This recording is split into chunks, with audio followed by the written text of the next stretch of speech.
Okay, welcome everyone. This is a panel I've been looking forward to for a long time. I never worked with Glen before, so this is the first time I'm speaking to him in person, and I've never met Dr. Rao before, so aside from email, this is the first time I've ever met him. So nice to meet both of you. Good to meet you, Steve. Good to meet you too, Steve. And Dr. Oppenlander, for those of you that don't know, has spoken at our conferences several times.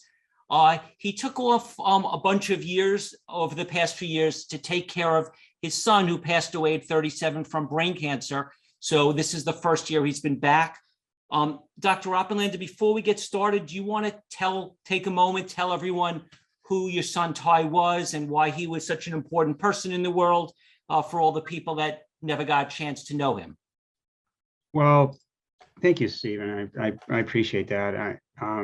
Basically, Ty was an inspiration to a number of people. He led a life similar to what you just saw in Dr. Rao's prelude there, where he was selfless and helped people and was just a bright light in everybody's life, and did a number of things for those around him to bring happiness and joy. And he with his two sisters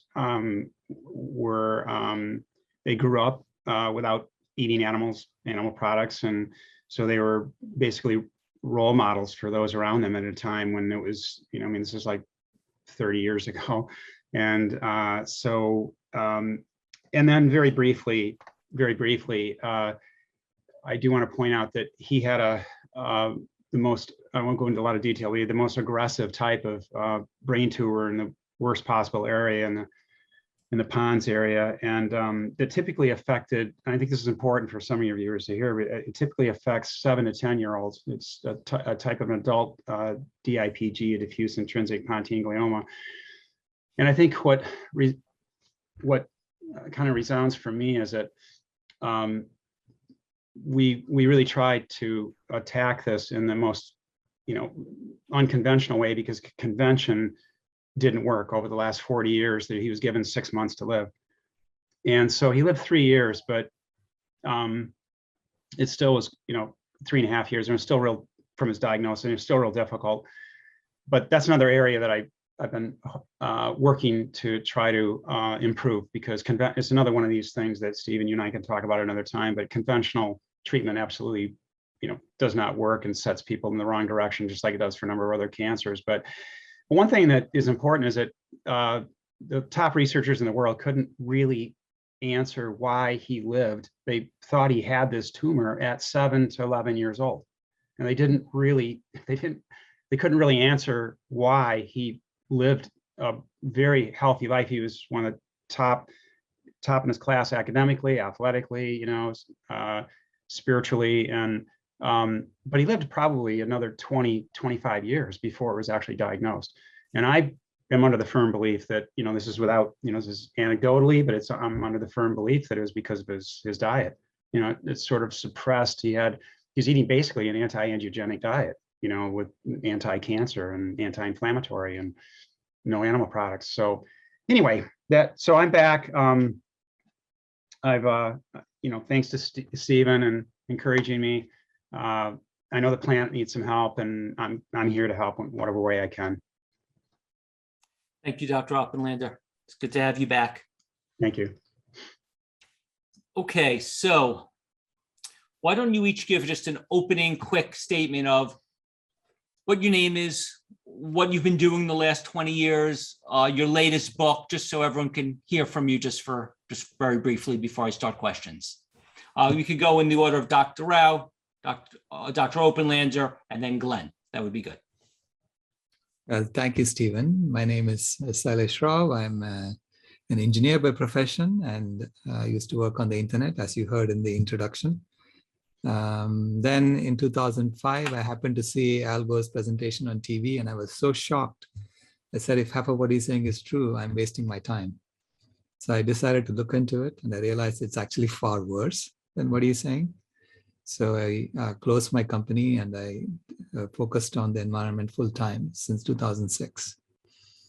I got trained by Al Gore. I worked with him for a few years. I tried to convince him to start addressing animal agriculture, and I failed to do that. And so then I basically said I have to work on this on my own. And so this is when, I mean, I started Climate Healers in 2007, and the idea was to heal the climate, and to heal the climate from a very holistic perspective. It is how do you reverse the heating that's happening today? And that requires us to basically transform from a climate heating species to a climate healing species, because we are very well organized for heating the climate at the moment. We're doing a really good job of it, as everyone will tell you. But we can organize ourselves to heal the climate, because once we recognize that we have the power to change the climate, we have the power to heal it as well. So, but it requires a different kind of organization, requires a different kind of axiom in the civilization, so to speak. So I really say that we are in a double Galilean moment in human history, where we have to overturn two false axioms. You know, during Galileo's time, they had to overcome the idea that the sun goes around the earth and switch it to the earth going around the sun in order to really start the scientific revolution. In the same way, we have to overcome the axiom of consumerism and the axiom of supremacism in order to start the sustainability revolution. And we are on our way to doing that, which is exactly what the vegan movement is all about as well. So I'm glad to be here, and thank you so much for this opportunity, Stephen. Thank you. So my name is Richard Oppenlander, and I couldn't agree with Dr. Rao more. To consolidate, thoughts about my journey, basically, I realized maybe 45, 50 years ago is when I was in graduate school, that I started looking a little closer at how our dietary choices affected our own human health, and then went from there. Like many people have a journey that will bring them eventually to how our dietary choices, how they come about in terms of agricultural systems. And then I started seeing exactly what was going on behind the scenes. And so this has been an evolution that began maybe 45 years ago. And then I started started bringing all three together in terms of how animals are, what we're doing to the animals, but not just domesticated. I'm talking about wild animals as well, displacement, and so exploitation. So basically, I decided maybe 25 years ago to bring it all full circle and try to educate. That's why the title of my first book was Comfortably Unaware, because I was under the belief that the world just needed to be educated. Now I know there's a number of other forces at play, but so basically I committed myself to at different points in my life to educating, and then to now to effectively move the critical mass forward through those with platforms of influence as well as the public, and to bring it to understand not just climate change, but understand, in fact, there are other different drivers of the damage we're doing to our planet. And so we could talk more about that as the panel begins. And I talk quite a bit about that in the presentation I had on Saturday as well as on Tuesday. And so I try to bring all factors together about the tipping points that we have, which ones we've surpassed, and how we can change this by way of diet. Thank you. My name's GlenMerzer. My background is as a writer. Started as a playwright, and then somehow I found myself in Los Angeles writing TV shows for 10 years. Very forgettable sitcoms and so forth.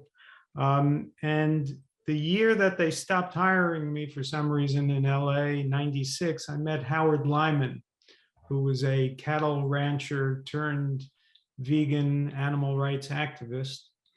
And we decided to try to write a book together. So that was my first effort at writing nonfiction. and we wrote the book Mad Cowboy.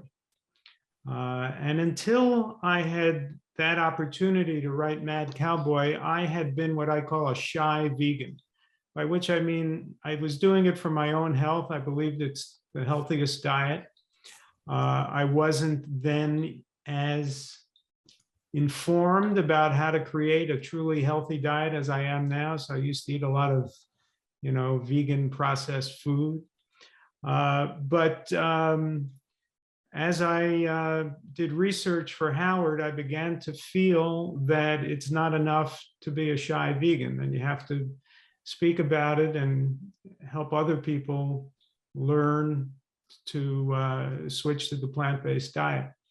And so since writing that book with Howard, Mad Cowboy, we did a second book called No More Bull. And then I co-authored a number of other books in this space. And in the last 2 years, I've written 2 books of my own. One is called Own Your Health, which is a book on nutrition. I set for myself a very low bar, which was that I wanted to try to write the funniest book ever written on nutrition.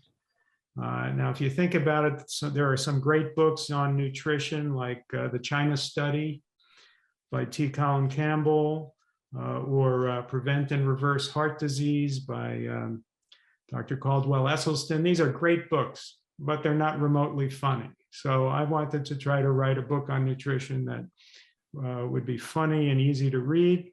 So that's Own Your Health.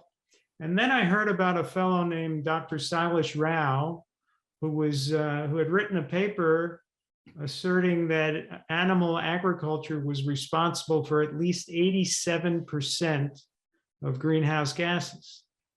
And I had heard of the FAO's 18%, which they later changed to 14.5%. And I had heard of Glen and Anhang's World Watch paper, 51%. I'd never heard 87% before. So I contacted Sailesh and asked him what he based it on, and we got to know each other. And I believe that not only is he right, but that, as he will tell you, he left out other factors that it could easily be. He frames it as at least 87%, and there are other factors that are impossible to measure, like the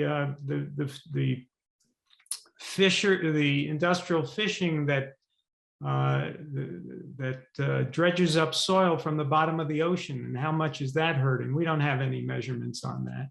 We don't have any measurements on pasture maintenance fires around the world and so forth. So it may well be that over 90% of greenhouse gases is caused by animal agriculture. And that's just a story that I felt needed to be told. So that's my last book, Food is Climate. Thank you. So before I get started, I want to ask you a question. Is it possible that we're just wasting your time and our audience's time and everyone's time, and the whole conference is a waste of time because it doesn't matter? Well, the argument being that, does it really matter if we point all this stuff out when in the end of the day, industries, let's take the oil industry or the beef industry or the dairy industry or the chemical industry, they make a lot of money. They have a lot of investors. They have a lot of employees. They have ad agencies. They have PR agencies. They give a lot of money to the media. And if you say that you've got to take the people who are investing in oil or in coal or in chemicals or in animal agriculture are going to lose a lot of money because this industry is going to go away, then those people, the investors, the employees, the board of directors, all the people who benefit from that industry are going to fight and fight and fight and not want to give up and not want to change. So even if we prove beyond a shadow of a doubt that it's urgent and it's necessary to make these changes, the companies that would have to change them and their investors would lose money and very likely would say, I don't want to make the change because I don't want to lose my investment. So for that reason, should we even have this panel or this conference? Does it even make a difference? Or are those companies, no matter what you prove, going to say, no, we don't believe it, we don't accept it because I don't want to lose my investment in this industry? Well, I have a short answer. Do you want me to help with that? With a short Please, answer, all of brief you. answer? Yes. Yeah.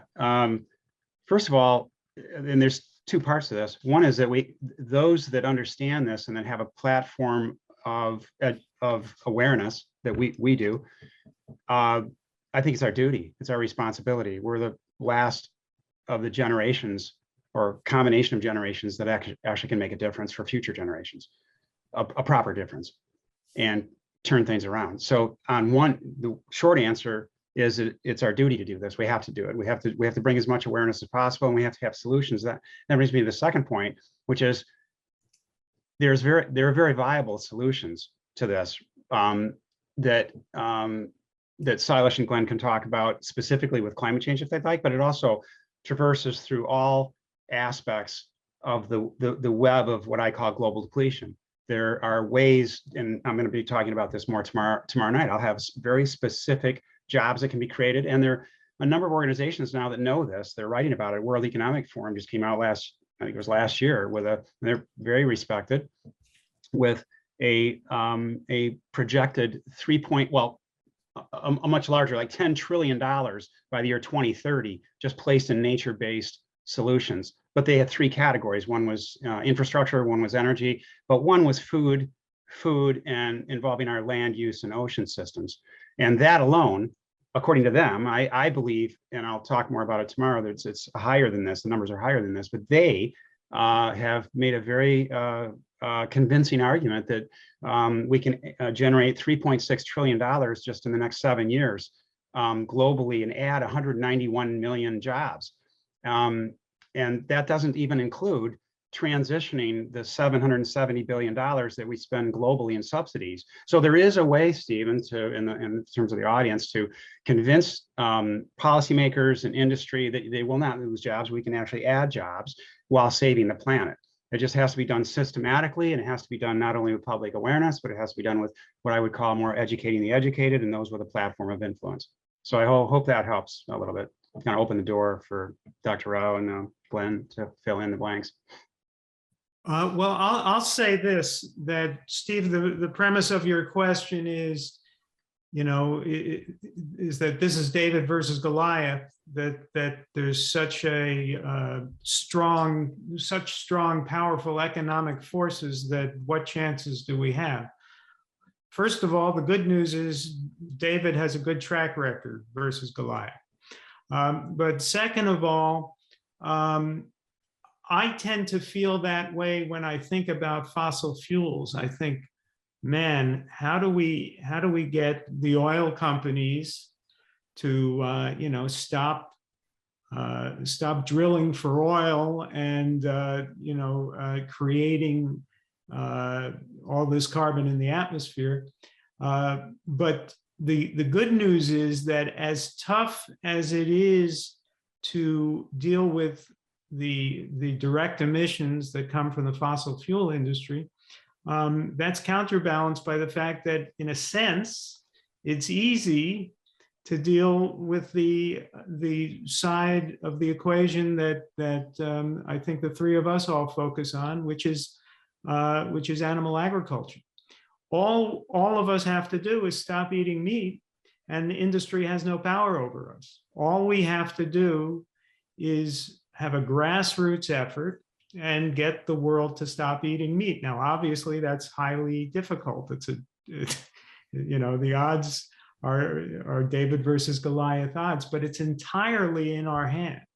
It's not in the hands of the oil companies or some giant corporations. It's entirely a grassroots thing where it's all the power is with the people. If all the people in the United States tomorrow stopped eating meat, there'd be nothing that Cargill could do about it.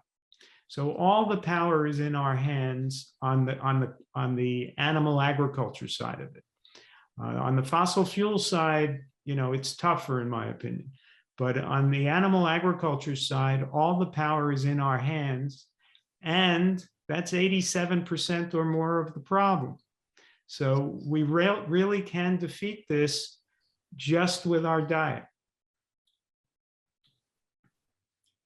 Yeah, I have a more systemic view of this. When I was finishing my bachelor's, actually, I worked on on a problem that had to do with nonlinear phase transitions, how nonlinear phase transitions happen. And it had to do with circuits, when I was doing my work, but it is very similar to any nonlinear phase transition that happens in human society. And to me, history is a chronicle of all the nonlinear phase transitions that happened in human history. Because we don't chronicle things that were the same. We chronicle things that made a big change, big difference. And so history is full of nonlinear phase transitions. And yet, at any given point in time, we assume that whatever is happening will continue happening forever. Even though if we draw the lines and you say, if I continue drilling for oil and burning oil forever, if I continue eating animals forever, and you see that you're going to be dead. You're going over a cliff. So at that point, there are forces that come into play that cause nonlinear phase transitions to happen. It's like what happened with Galileo, right? So it was a nonlinear phase transition. Once we all agreed that the Earth goes around the sun and not the other way around, no one could come back and tell us, let's go back to the way things were. And then Newton's laws of motion came into play, and science became a powerful way of discovering the truth. And so all that scientific revolution could not have happened without overturning that assumption. In the same way, we are going through nonlinear phase transition right now. We are in the middle of it. And yet people do linear extrapolation. They think that whatever is happening now will continue happening forever. And these corporations are going to destroy the whole planet, and there's nothing we can do about it. Well, that's a linear extrapolation. Things do change in a very nonlinear way. So that's my systemic explanation for what is going to happen. This is why I call it a phase transition, a metamorphosis that's happening. And we are shifting from a caterpillar phase to a butterfly phase. So we are in the cocoon of the caterpillar right now. We are in the chrysalis phase. And COVID-19 actually put us in the chrysalis phase. It's really like a signal from Mother Nature saying, go to your room and think about what you're doing. That is the chrysalis. And yeah, so we are in that process of transformation. Thank you. What are the various problems or damage that is occurring to our environment / planet, and how severe is it? In other words, provide us, the audience, with a snapshot of the current state of our planet, and also why our food choices matter, or that could be a separate question, but give us a snapshot of our current state of the planet, and then you could also comment on why our food choices matter. Well, do you mind if I give a snapshot? Yeah, go for it. So basically, this is the easiest way to understand it. Globally, we're in overshoot mode, meaning we're using more of our planet's resources than what it can provide. Globally, we're at about we're using 2 Earths to sustain us and the resources upon which. In the United States, it's about 5.1. So it's a little over 5 Earths that we're using to support our lifestyle. Now, how that translates into the damage we're doing is that there's various systems and boundaries and I call it global depletion. There are a number of scientists, 28 scientists, decided to call it a few years ago planetary boundaries. And they identified 9 of them, which are relatively accurate, beyond which, if we passed over those boundaries, those would be tipping points. It would increase the risk for human existence the way we know it, and likely irreversible in our lifetime. And all 9 boundaries are interconnected.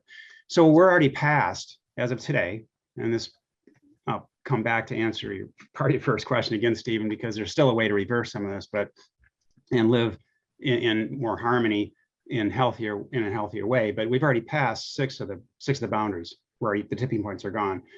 One of them is with biogeochemical flows like phosphorus and nitrogen. And another one is biosphere integrity, which is biodiversity and extinctions. Like we can't get back the extinctions that are occurring today at up to 10,000 times the background rate, which has been for 10 million years. Another one is land use changes. Can't get back, thousands-year-old forests.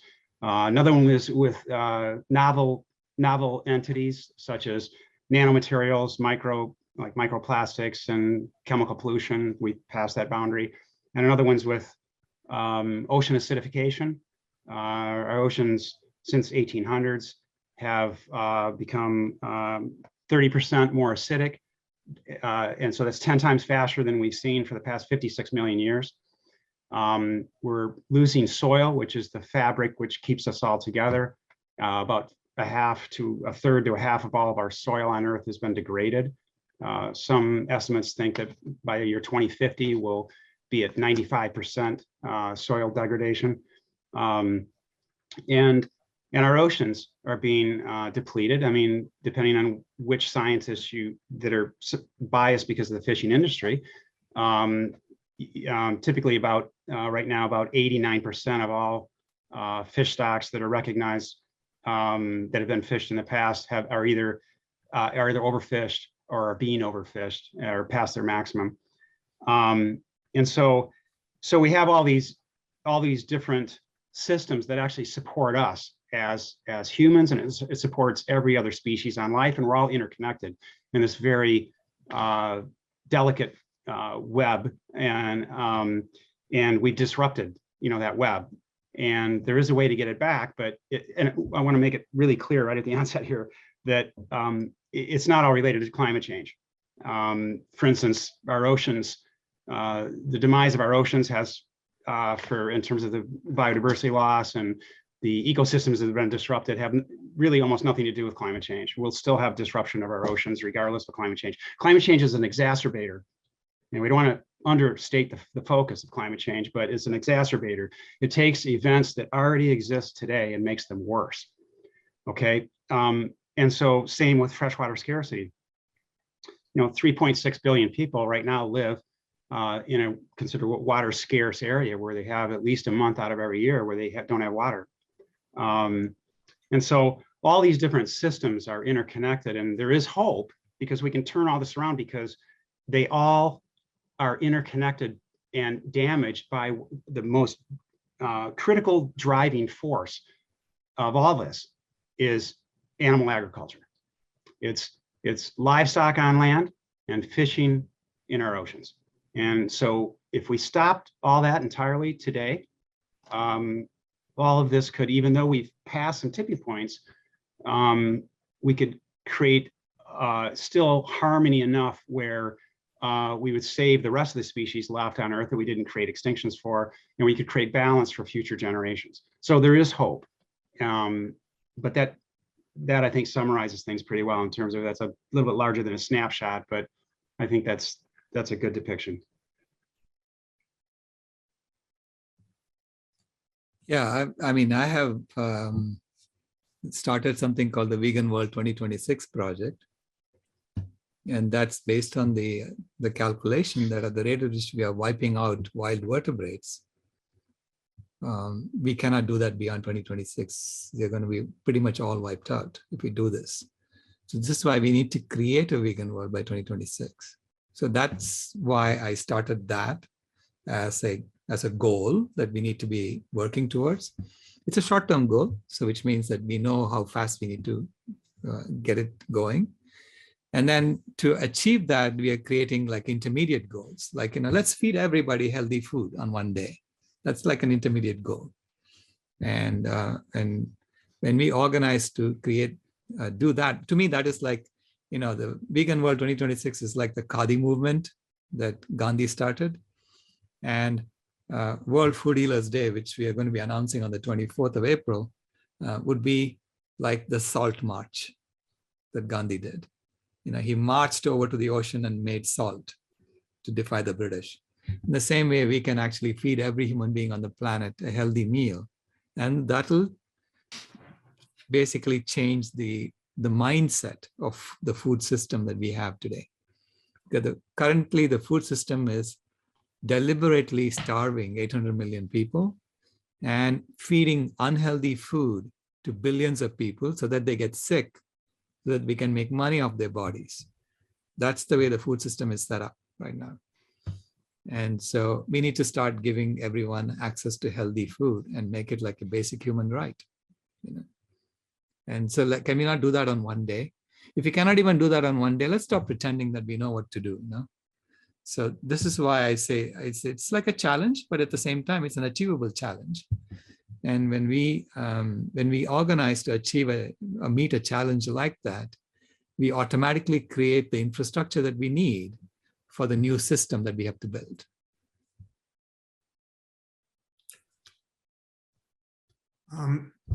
Richard did an excellent job of summarizing the list of problems we face as we deplete the world. I think one that he left out was sea level rise.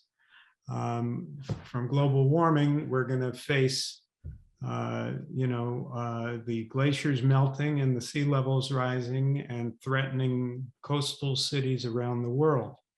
So all these problems that Richard elaborated upon and sea level rise, when you think about it, it can be terribly depressing, and it seems like an almost impossible challenge. I know a few people in the world who understand it as well as Richard and Sailesh. And I've known Sailesh for the last year, and I could tell you that I probably don't know anybody more optimistic than Dr. Sailesh Rao. So it seems a contradiction. How could you understand all these things so well, see the depth and the scope of the problem, and be optimistic? Sailesh will tell you, well, it's a great time to be alive. We have this challenge to save humanity, and there's a way to do it. There's this Swiss Army knife of a transition, a global transition to the vegan diet, solves so many of these problems if we can rewild the land that's currently grazing land, if we can protect the oceans that are being destroyed principally by industrial fishing, then this simple message of eating food that human beings are designed to eat, that keeps us healthy, can solve so many problems. So there's a pessimistic way to look at it, and there's an optimistic way to look at it, and it's healthier to look at it the optimistic way. Thank you. One quick thing, Stephen, I think to help clarify from what they just said is that, I couldn't agree more about having some sort of a spiritual enlightenment and collectiveness of a global movement. But I'm as optimistic as you can be, or I wouldn't be here. But I think you have to blend that with incentivizing penalties. I think there has to be policies in place because we're on very real timelines, and we can't forget that. It's different than it was 40 years ago when I was speaking, where we could have halted a few of these things then, but now we have very distinctive timelines in all these areas of global depletion. So we have to keep moving forward with not only public awareness and education, but it is actually not a 1 day a week type of thing. So it is moving in the right direction to educate someone and to move them to at least 1 day a week of understanding and changing their diet to a whole food plant-based type diet. But it's also very important to add into the mix that we are on timelines, and it is a fine line of not wanting to create panic, but I think Sailesh said it so well that we had the power. We have the power to change. I'm going to say a little differently. Change our biosphere and our we're changing the atmosphere and hydrosphere and cryosphere, but we also have the power to not only change it negatively, but to change it in a positive direction. But we have to do it. We have to do it now. Thank you. So a lot of people don't really understand what you guys are talking about. They're saying, I went to the diner with my family. It was a husband, a wife, and 3 kids. And the dad had a steak, and the wife had some farm-raised salmon, and one kid had a chicken sandwich, and one had a cheeseburger, and the youngest one had an egg omelet. And they sat in a very nice diner in comfortable booths. The waitress was delightful. They brought the food out. It tasted great. They laughed and joked with the waitress. They tipped her. They paid at the counter. They bumped into some friends. They left. It was a wonderful day. What in the world? How are you talking about oceans, forests, deserts, species extinction, climate change, water shortage, food shortages? How are you getting all those things from a simple, friendly dinner where people ordered some food on a plate? How in the world? They didn't go and chop down a tree, or like what? How are you making this connection that this food has something to do with all of these concerns that you're calling tipping points and problems?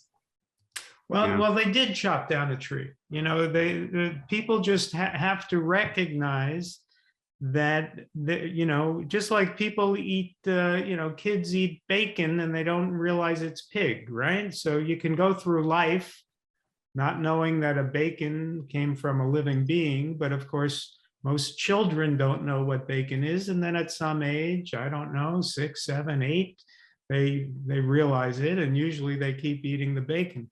Well, similarly, we can continue to eat, burgers and chicken and fish, and not realize that we're chopping down forests and degrading the land and destroying the oceans in order to do it, or we can realize it.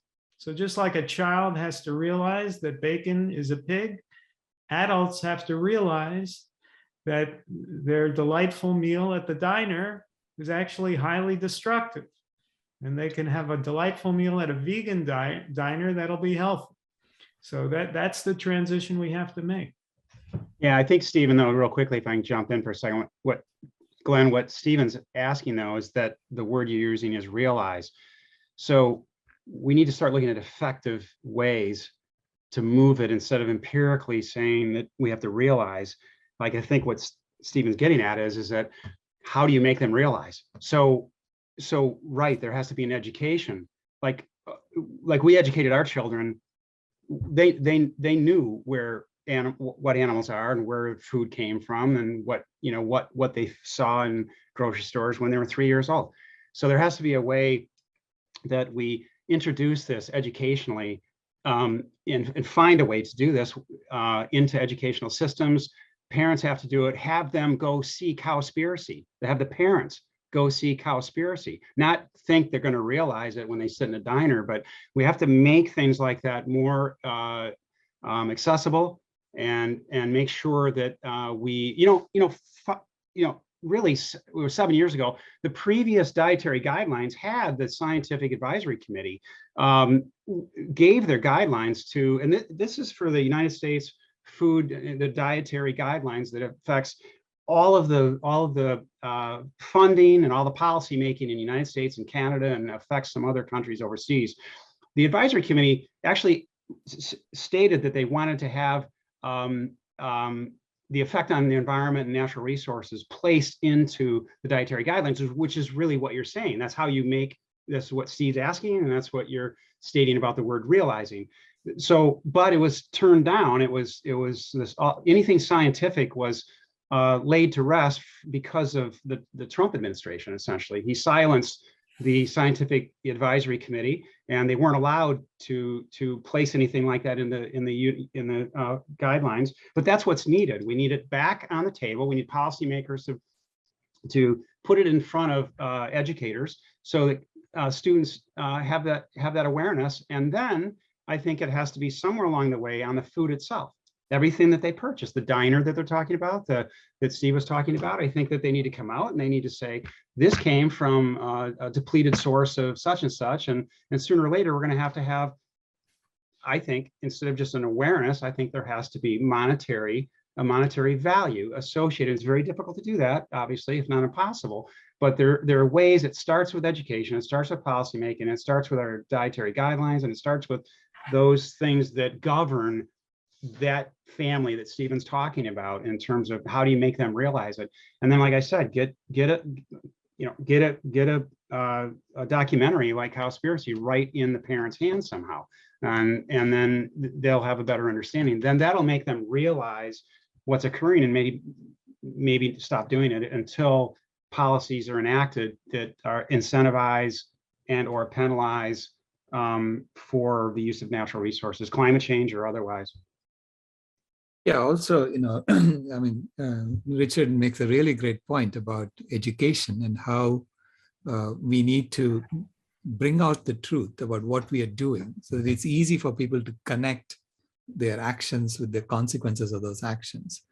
And, there's a new documentary that's coming out called They're Trying to Kill Us, which basically points out the fundamental social injustice in the animal agriculture system and how people of color are targeted to become vehicles for the pharmaceutical industry to make money off their bodies. So it is, think about the Biden administration promoting dairy in schools starting in August of 2021. And you ask, which planet is this guy living on? Because this is August of 2021, he's initiating a new Discover Dairy program in schools when we know that dairy is something that people of color cannot even digest properly, okay? And it's tremendously destructive to the environment. And yet he wants to be an environment president, but see, there are so many pressures that are put on him and the administration to maintain and to grow the current system, whatever the current system is. So this is why we wind up doing absurd things, because once an industry establishes itself, it doesn't want to let go. It wants to keep growing. That's the system we have today. It's like a Ponzi scheme, and everyone wants to be, growing in the Ponzi scheme, right? So we do animal experimentation in labs, in universities, even though we know that that's not doing us any good. It's not giving us any new ideas. But we continue that because there's an entire animal experimentation industry that's making money off of the animals. So we continue doing silly things because of the system that we are stuck in. So it's like you're like a rat on a treadmill, a hamster on a treadmill, like that. And because it's systemic, right? So we really need to free ourselves from this system. This is why I say that we are all being factory farmed. Humans are also being factory farmed in the system. And it's about stepping out of that, observing the factory farm, and then helping people free themselves from the factory farm and creating a new system that does not require us to be in a treadmill, that takes care of basic needs for humanity so that we each can contribute in our best way towards making this planet better. Because just like, Dr. Oppenlander pointed out, we can, when we have the ability to change the climate of the planet, we can change it for the good or for the better. Right? Better or for worse. So we have to choose to do it for the better, collectively. And it cannot be done on an individual basis. We try, but ultimately we have to create that new system that allows us to do it collectively. Yeah. Right. Thank you. I think a lot of people still don't understand step by step how eating an animal product affects natural resources and climate change. Can you try to go through step by step, each step of the way in eating a burger, what that affects? Can you take us through and explain? So when one of us gets asked by a friend, how does eating a burger affect natural resource shortages in the climate? Can you tell us specifically what happens to create a burger that affects natural resource shortages and the climate, step by step? I'll take a shot at this one. Most of our cattle are feedlot cattle in America. So let's start with the feedlot cattle, then I'll go to the grass-fed. So the feedlot cattle have to be fattened as quickly as possible. So they are fed grain. They're in close quarters. They don't get a lot of exercise at all. They're fed grain, and that grain is grown somewhere. Now, often that grain is grown on land that used to have forest or used to at least have vegetation on it. But now it is industrial chemical agriculture, heavy on the use of nitrogen and phosphorus fertilizer. And they grow that grain. It's often GMO grain. And the runoff of the fertilizer goes into the streams and rivers and pollutes them. The cattle on these feedlots, I think the figure in the United States is something like creating 5 million tons of manure per second, something like that. No, it's 11 million pounds per minute. There you go. So it's a tremendous amount of manure. So the manure gets put into these lagoons. Again, it spills over, gets into the fresh water, gets into the streams and rivers and oceans, and creates ocean dead zones. And then the cattle are belching methane. In fact, the cattle are belch methane so much that that you're talking about more methane from animal agriculture than from the oil industry. And so that hamburger that you eventually get has had all these destructive processes in its creation.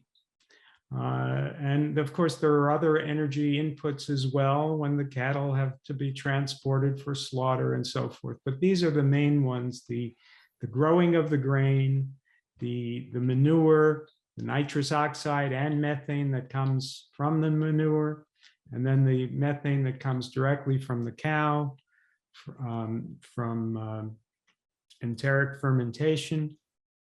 And then there's the grass-fed. Now, grass-fed, gee, that sounds nicer. The cows are running around in the field, and indeed, the grass-fed cattle probably have a slightly better life than the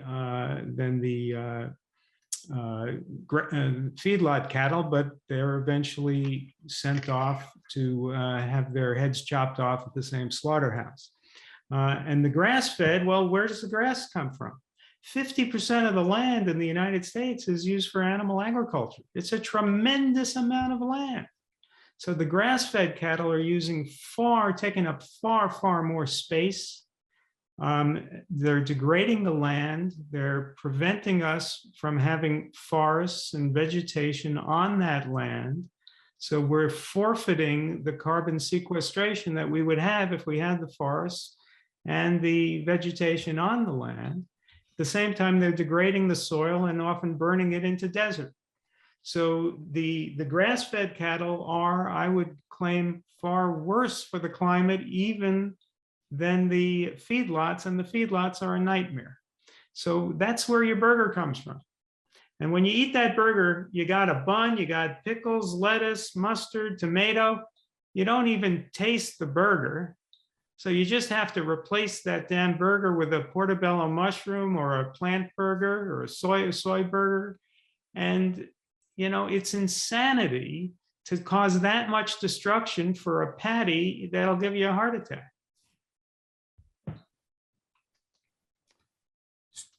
So should we eat chicken or fish? Would that help? Of course not. It's the same basic processes. You know, with fish, they're destroying the oceans. They're bottom trawling the oceans. They're destroying all life in the seas.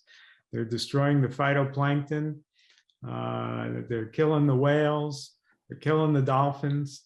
And all meat is essentially the same: fish, chicken, beef. Flesh is flesh. There's no need for it in the human body. In fact, it's a toxin to the human body. So there's no carbohydrate in any of it. There's no fiber in any of it, and it all causes inflammation. Steve, just a couple quick things to make sure we're clarified on this. So, and thank you, Glenn, for that, because a couple of things you need to add to that is, first of all, there's something called a feed conversion ratio, regardless of whether they're feedlot fed or in terms of any animal, that you then create an animal product for, whether it's cows, pigs, chickens, turkeys, aquaculture. 62% of aquaculture is being produced on land now. But in any event, so you have to add that, and you have to add in the factor of how much water is being used for that burger.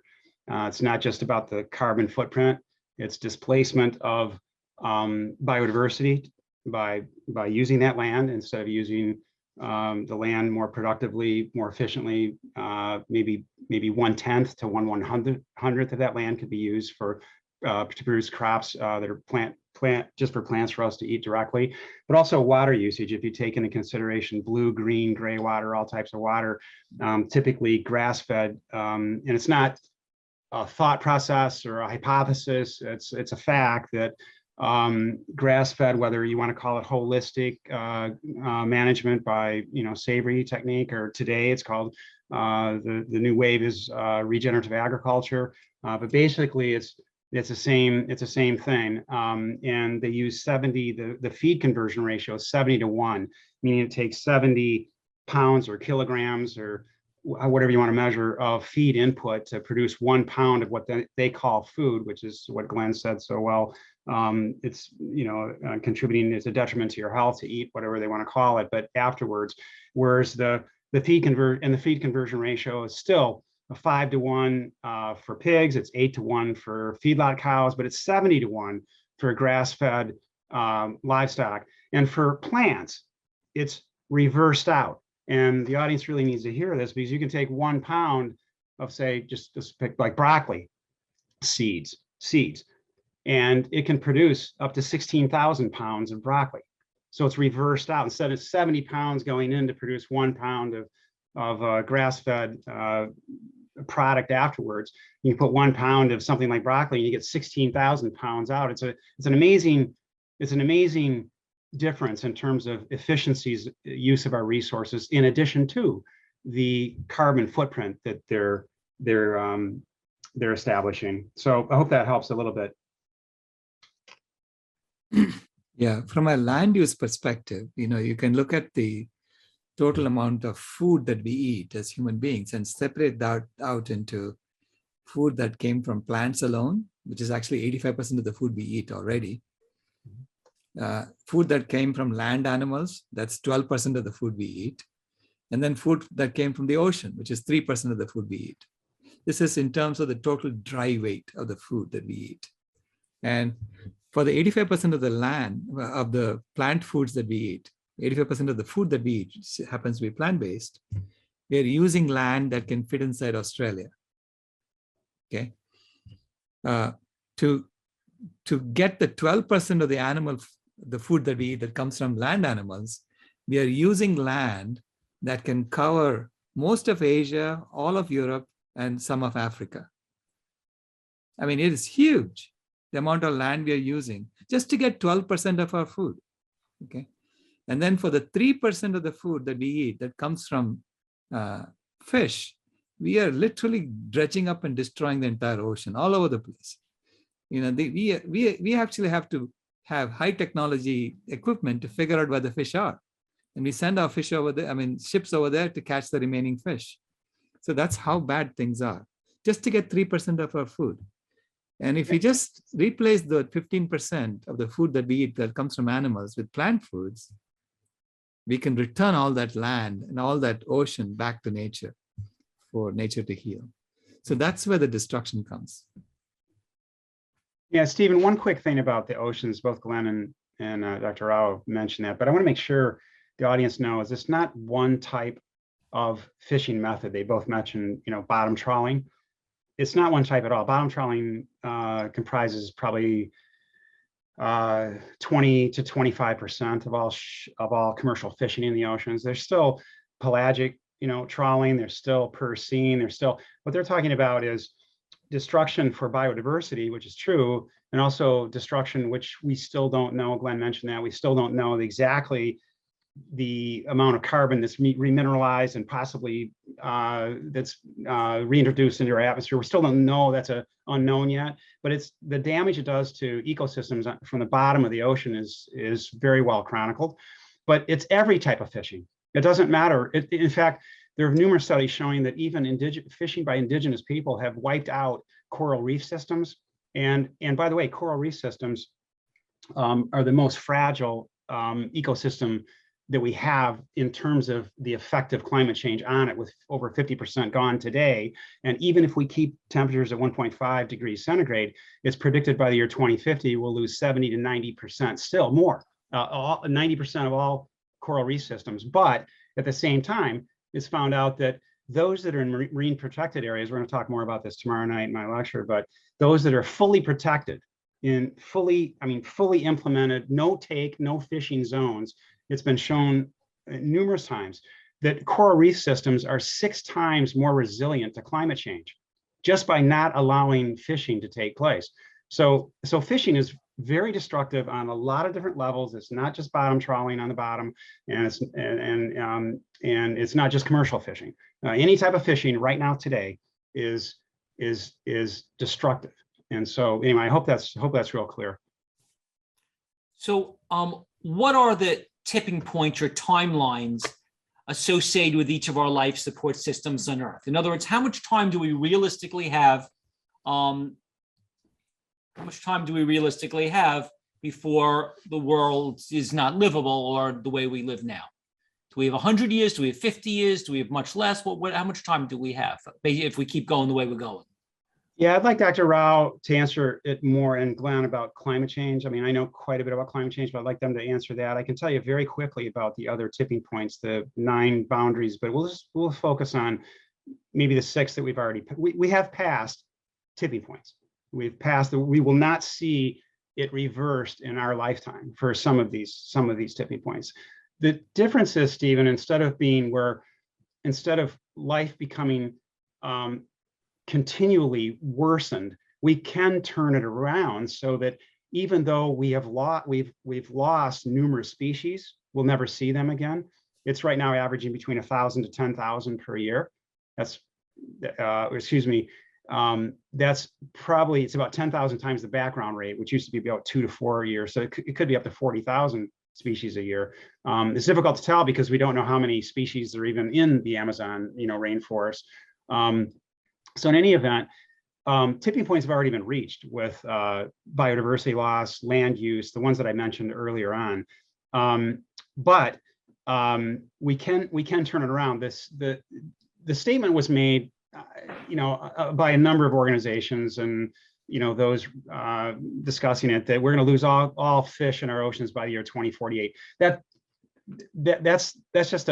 That's an extrapolation of a study that was done by Boris Worm in 2006, and that's not necessarily true. But what he meant to say is that all commercially recognized, the fish that are recognized commercially that we're fishing today, which is not the full spectrum of all biodiversity in our oceans, it's likely that those will be nearly exhausted by the year 2048. And that is we're on target to do that right now. So I think the tipping points that are most involved right now that we can do something about right in front of us are the ones that are related to we're already past the land use, but we can stop all deforestation today just by stopping deforestation, because we don't need to take down any more forests, because we don't need to use forests to turn them into pastures and farmland to increase livestock for us to eat. We don't need that. We've already proven that. We've showed that, and Dr. Rao and Glen can talk more about that. We also don't need to take any fish out of our oceans. So that tipping point for the species that remain can be stopped. I mean, we can stop the tipping point for all the other species. So the rainforest, the forest deforestation, the oceans, but we can certainly stop. We can increase freshwater scarcity. It doesn't have to be where there's going to be a 40% shortage by the year 2030. If we just stop using this tremendous inefficiencies that we have right now for water usage, getting back to that burger that family was eating that you're saying that, it would require sometimes up to 2,000 gallons to produce that, that quarter pound burger. So we can reverse that out. And so those are some of the tipping points that I think are in front of us that we can tip out. I do want to say one last thing before I pass it over about the oceans. It's really important to understand that those forces at play that you mentioned it with your first question, Stephen. It seems insurmountable, but we can get through those. But some of the forces at play in our oceans in terms of loss of biodiversity really are they're managing our oceans in the sense that they're looking at fish in one of two ways. The first way is that you need to view fish as they're either wild animals, which they are, that we should leave their number pre-human. Like we shouldn't be slaughtering off any animal. We should leave them in balance from the time that 40,000 years ago. But that's not the way we're viewing it. The second way that we're viewing it is the way that the fishing industry is that's dictating policy and the $35 billion a year we're handing out in subsidies for the fishing industry. And that is that fish is a resource. And it's a food commodity. And that the levels, therefore, instead of being a wild animal that we should leave alone because even they feel pain, they, all the other things that we've talked about and we'll talk more about tomorrow. It's a commodity, a food commodity or resource. So the levels can fluctuate according to the fishing industry by our consumption rate, and which is completely backwards. So all we have to do is stop that thinking, because they're also putting this maximum sustainable yield, which is how much we can take out of our oceans based on what the populations want to eat. And so it's completely backwards. But once we change that philosophical base and do it on a public knowledge standpoint and then a policymaking standpoint, and redirect subsidies and then find jobs for the 39 million, just redirect them, with all the money that we talked about earlier, with new job creation, then we can stop that tipping point in our oceans. So there's a lot of hope for that, but I want to hear what they have to say about climate change, I guess. Yeah, in terms of just looking at the total biomass of wild animals and wild vertebrates, we are, they've been going down exponentially. Okay, so if I look at that I think is much more near term than anything else. So rather than looking at extinction rates, extinction is when an entire species is gone. So you can keep one tiger alive for 50 years and pretend that the tiger is not extinct for 50 years. But that doesn't mean that the tiger population is healthy, that it's going to come back. So we reach functional extinction much sooner than actual extinction, species extinctions. So functional extinction meaning the population is no longer viable to continue. And there are so many species that are going to reach that within the next few years. They're already probably, a lot of them have already reached it, okay? Mm-hmm. This is why I say it is such an urgent issue, because between 1970 and 2010, we wiped out 52% of the wild vertebrate biomass in terms of total weight. And that became 58% by 2012 and 68% by 2016. So you can look at that trend line and see how fast we are wiping them out. And you will see that by 2026, they're pretty much going to be all gone. Okay. So this is why I say it's much more urgent than looking at, say, 2048 as a number, because those are all based on, keeping a few alive. And so those are not viable populations. So we have to look at functional extinction. We have to look at wiping them out, basically wiping out 30 million acres of forests every year is not sustainable beyond a few years. The biomass of wild animals, they cannot survive anymore. Okay, so this is why I say, folks, this is much more urgent than you think. That we need to we need to become more active as vegans to convince our friends and family that this is the wave of the future. You are joining something new. okay, that this is the wave of the future. And guess what? I can feed you. I will start giving you my food. I think we need to start all cooking food and giving it away to our friends and family. And that's what I've been doing here. And to me, it is much more, a loving way of bringing them in, as opposed to shaking our fingers at them and pointing out how bad things are. Yeah, Stephen, one quick thing in addition to what Dr. Al just said is that, a landmark study came out by the IPBES. It's like it's a panel about biodiversity, ecosystem loss, and it was only just a year and a half ago. And it was a landmark study. It was the most complete, exhaustive study that was by 300 to 400 scientists about biodiversity. And their findings were that we were going to have over 1 million, not just animals, because we've been talking about animals, not just animals, but over 1 million plant and animal species, which are vitally needed as well.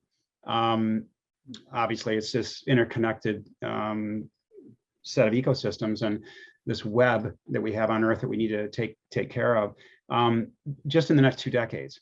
So their prediction is, and that's probably pretty conservative, over 1 million species of plants and animals combined that are going to be extinct in the next couple of decades.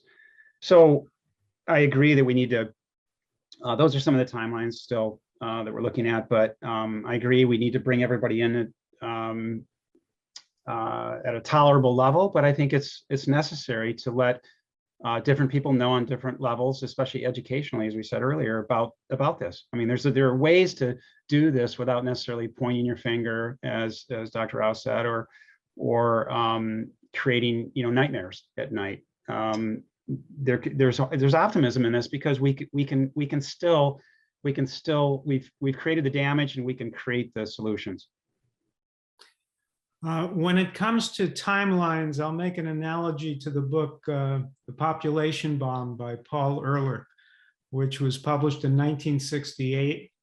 And Ehrlich predicted that we were on a path to having such a high population that there would be massive famines, I think he said, within 20 years or so.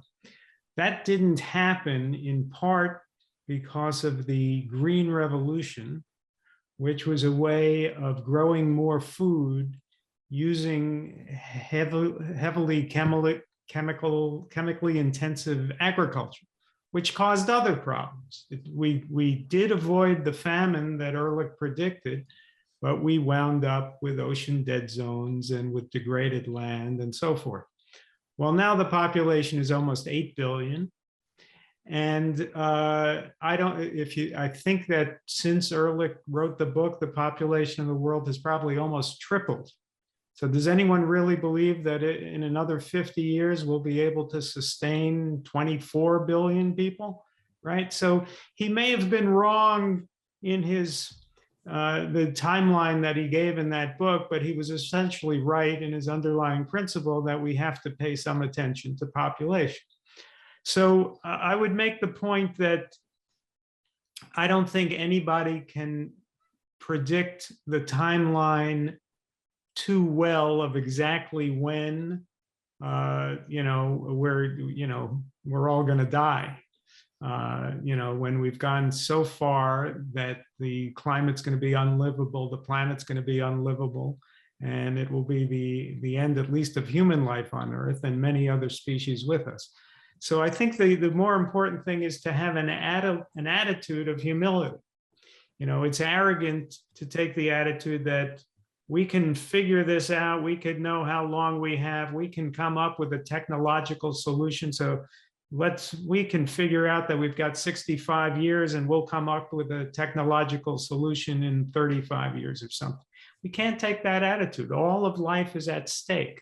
We have to use the precautionary principle here and value life and realize it's not so important to know exactly when we're going to hit these tipping points. These are nonlinear systems that are impossible to predict, really. What's important to understand is the process. What is the process that's causing the destruction? And then how do we reverse that process? And so much of that is obvious that even a layman like me was able to understand it. The process is that we are doing the most inefficient and destructive thing in the world in order to feed ourselves. And so that's the process that we have to reverse. And that is what's doing the lion's share of the damage. And so I'll decline predicting exactly when we're going to hit all these tipping points. I'll just say that we have to know that that isn't the ultimate question. The ultimate question is, how do we reverse the processes? Hey, can I make one quick comment? Because I think it's really important to understand this from an educational standpoint, where the audience can go with it even. I think the tipping points, first of all, we have hit them. So I got to disagree with Glenn pretty strongly about that. They're very clear. Excuse me, I think Steve was talking about the climate tipping point, or at least that. Okay, that's fine. That's fine. But then let's revert back then. That's good. A good clarification. That I think this is part of the educational process that we have to set forth, either for policymakers or the general public as a whole. But I think it's really important that somewhere along the line they have to know that it is, and going back to a short statement that Glenn made, but it isn't a human population problem. It's the footprint. It's not how many people we have on the planet today, or the 9.8 billion predicted in 2050. We're not going to cull other humans. We're not going to have some mandated population control. And it's proven that it's not the math is there. It's the footprint we have. So I think that's what we have to start with. Even my little grandson at 3 years old knew about a footprint, about a resource footprint. That this took too much water to do this, or without setting some type of large frustration mode or psychological, damage to them. They have to start understanding that there's a footprint. And that's what we all have to understand, that because the tipping points are here. Many of them are here. Many of them are past for all the different areas of global depletion. And so the issue is how to switch things around, lessen it, try to make it a more favorable, harmonious, rejuvenated Earth from when we all inherited it, by reducing our footprint. And the easiest way to reduce our footprint is through what we put in our mouths, and that's and the agricultural systems that produce those. And that's what I think everybody has to hear, see, and it has to be in conjunction with some incentivizing. It does. I mean, because of the timelines we're on, we can't have, Jane Goodall and I had this discussion years ago that she thought that, bless her heart, that you just, when everybody can get around to it, it's just whenever the individual can. Well, no, it can't be when everybody gets around to it, because it's too late. And yet, if you, it's got to be a balance of what Dr. Rao said initially at the onset about, finding a spiritual enlightenment to make sure that you're in harmony with those natural earth support systems that support all of us, and doing it so it's within your understanding and grasp and in a positive manner. But it also has to be with industries and policymakers and businesses understanding that there's more at stake here, and there's got to be a way to and I know that there's a way to incentivize it. So anyway, I hope that helps. I'll just say that I don't really disagree with anything that Richard just said. I too focus on the same things that Richard focuses on in terms of the solution. And I think that we can sustain our population if we have the correct diet. At the same time, I also believe that all problems get more difficult to solve if the population keeps doubling. And so I was bringing up the population bomb by way of analogy, that he had made a specific prediction of a specific timeline, and that's where he got in trouble. And that his overall thesis that eventually population can't keep doubling forever, I think will be proven out to be correct. Thank you. So what are the solutions? We assume you guys are in charge of the world, of the United States. We all have our pen and paper. Step by step, what do we need to do? what exactly could we individually do? What does the country need to do? What as specific as we can, what do we need to do to solve all these issues that we're discussing on the climate change issue, the natural resource shortage issue, et cetera? All right, Dr. I'll take it about the climate change, and I'd like to hear your opinion on that. Yeah, let me point you to the forest that's right behind me. This is a photograph that I took in India. This used to be a coffee plantation 20 years ago. And a couple from New Jersey came to this coffee plantation, bought it, tore down the fences, and said, animals, you can come and live here and we are not going to hurt you. So they made sure that the animals feel safe. And guess what? The forest came back. So the animals came and dropped seeds that overwhelmed the coffee plantation. So the coffee bushes couldn't compete with the jackfruit trees and other things that grew. And eventually it became this forest again. And I went to this forest and it was so full of life that at night I could not even hear my sister talk. There was such a loud din of insects, loud buzz of insects around me as well. And so nature has a way of healing when we release land back to nature and step back with humility and say, I'm going to minimize my footprint and maximize what I give to nature. So what did this couple do? They actually made the animals feel safe. That required resources. They had to patrol the land and make sure that no human being, comes and hurts animals. There's no poaching going on.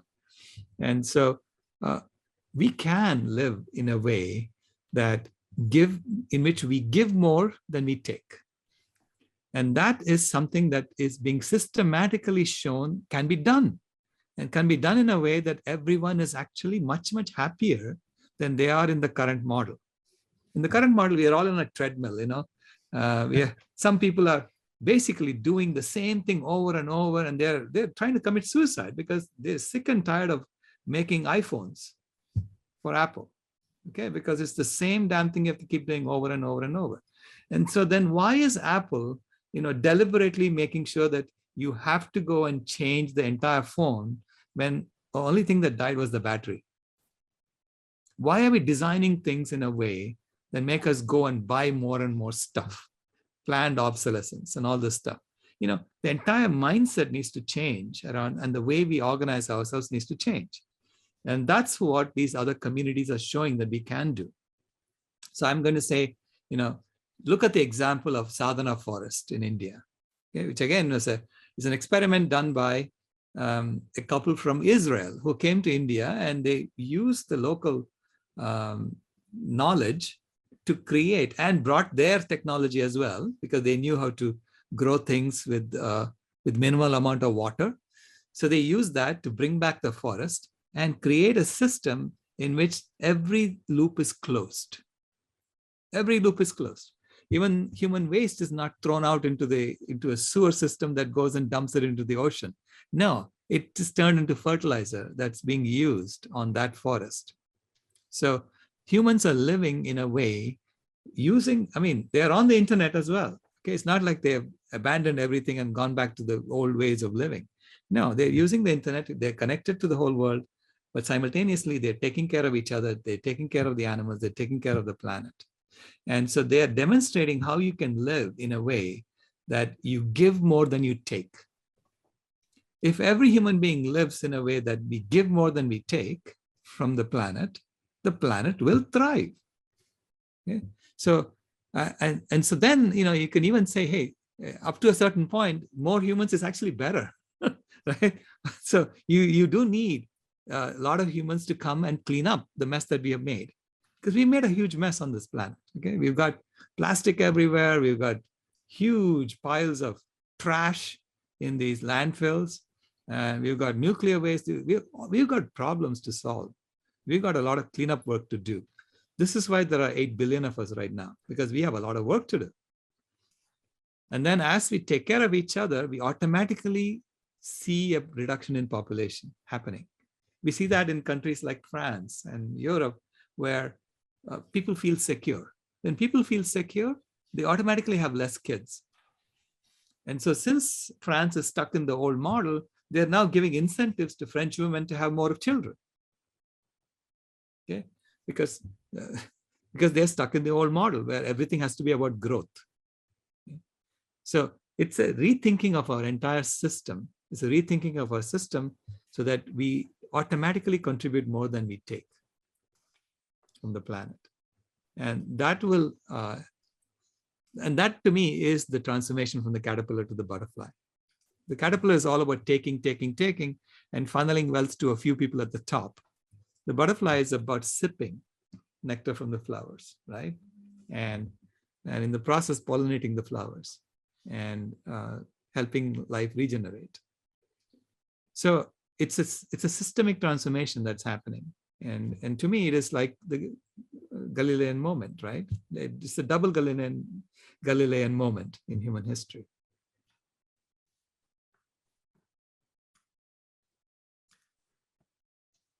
Well, a couple quick things. First of all, I think there has to be, so getting back to your question, Steve, about what can we do, and the takeaway, I think, from this. And I think there has to be, everybody needs to get involved, and I think there has to be a top-down, bottom-up approach. I don't think we can leave anybody out. I think we need to have a grassroots effort like Dr. Rao is talking about. Not everybody is going to have the land to do that with. There's going to be 70% of those people living globally by the year 2050. 70% are going to be urban dwellers. So we need to be educating them on how to use the resources most correctly that are out of sight, out of mind. Just like Stephen, you were alluding to earlier, it's you got to get outside their microcosm and bubble, but certainly by 2050, hopefully we'll have done that. I think we could do that in the next year. But there has to be a gross, massive education from the bottom up, and there has to be an education and from the top down, and there has to be some type of policy change from what we've talked about earlier. I think, you know, just even the method that most of our policies are following from the United Nations to just our own, you know, deceitful policymakers here in the United States, but also those with platforms of influence. You know, we have to not only make sure that they're fully educated, but then make sure they have some incentive outside of what I would consider more of a selfish objective, you know, to use their money, their influence to move the critical mass forward. And I think by the time we do that and we approach both of them swiftly, it's a balancing act between revealing truth through education, reality, with the timelines we're on.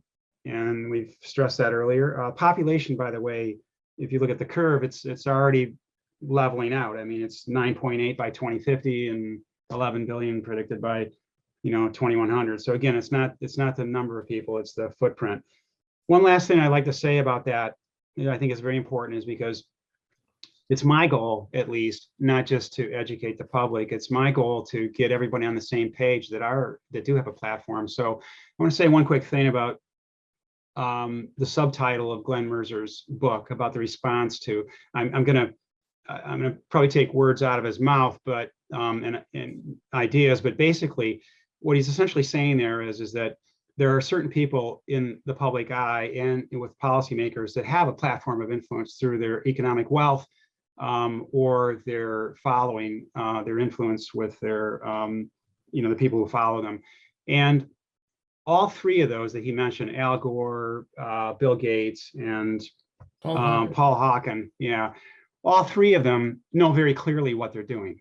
So, for instance, and so I think we have to take people like that, deliver to them the message that we, you know, drive it home a little bit better and see if they can use their money in a better way. Because, you know, like for instance, I'll just do this real quickly so everybody has a handle on this. And I think that if we had, you know, if we had the public rise up, you know, and someone maybe in their circle strike them in the right manner, we could have people like those three use their influence a little bit more productively. But for instance, Al Gore knows exactly what he's doing. He has a 400-acre farm that's used specifically for regenerative agriculture that breeds, raises, and slaughters 4 or 5 different types of animals. It's a conflict of interest for him to come out and say he's going to go completely plant-based from all of his agricultural systems, and he's going to put all of his money and influence from all the accolades he's had on him to do that. So he knows very well what he's doing. He doesn't want to lose his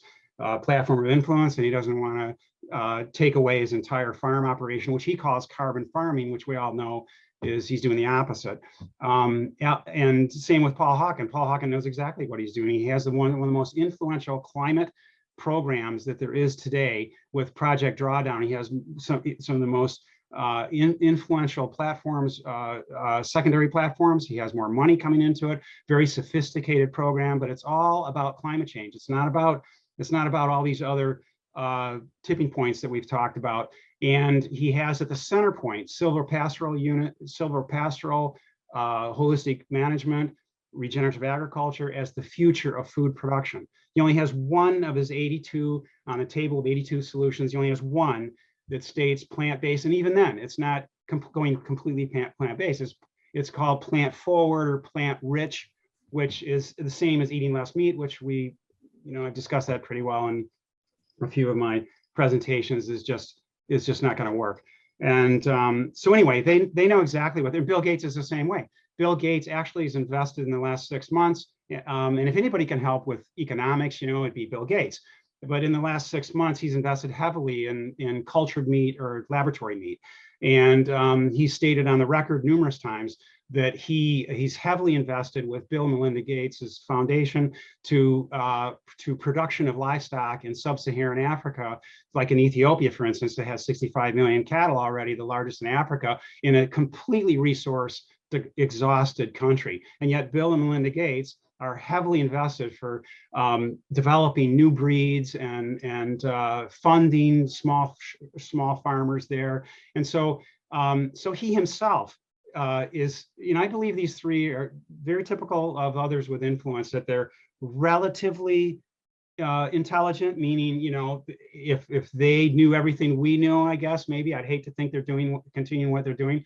But yes, somebody has to get those type of people on board, because they have this large platform of influence and they know exactly what they're doing. It's a conflict for them to change their platform entirely right now to plant-based systems. So anyway, that's just a little blurb from me about it has to still be from the top down, bottom up, and get these with an influence to change. But let me ask Richard exactly what you mean when you say that Paul Hawken knows what he's doing. Do you feel that he understands and has our assessment of the problem and still focuses the way he focuses, or are you suggesting he has some other motive for it? Could you explain what you mean? Yeah, I sure can. Yeah, because I think that he, not singling him out necessarily as an individual, but using him as an example for others with same type of platform of influence, whether it's economic influence or whether it's those that follow him. But Paul Hawken has as I said, he has a very, very powerful climate change platform right now. It's heavily invested. Now, I spent quite a bit of time at a couple think tanks discussing with those that work with him on this project 7 years ago. And so he's heavily funded. He is driven by the platforms that he has created over the years. He maybe does not have exactly I don't know that he could discuss this in this much detail as we are today, but he's a very astute individual when it comes to climate change, at least. And not where Dr. Rao is, but he certainly knows the footprint. He knows the basics. And yet he knows he would lose his funding, likely. He would lose his platform of the amount of people that are following him. He certainly wouldn't have a New York Times best-selling book. If he came out and drew a line through and canceled his 20 other or 12 other of the 82 solutions that are dealing specifically with animal agriculture, he canceled all those out and just and instead of plant rich or plant forward or eat less meat, he placed everyone needs to go vegan just like see Dr. Rao's notes by the year 2026 and see Dr. Oppenlander's notes by the end of this year. And he'd lose it. He would have no funding. And so he knows, yes, Glenn, he knows exactly what he's doing. He doesn't have exactly the knowledge we may have, but he has, let's just say, and I'm very concerned about this, but I know we can change it around. I know we can. He just has to sit down with us sometime and maybe we can talk him into it, but and find a route for him. But he knows exactly what he's doing. And he has, let's end it by saying he has just quite a bit different sensitivity to what the planet needs and how to get there and the timelines we're on. And it doesn't balance out right now. It's a contradiction or conflict with all of his other interests in terms of his climate project. Yeah, which is sad, you know, Yeah. obviously, because he has a Yeah. great deal of influence. Let me ask you all this.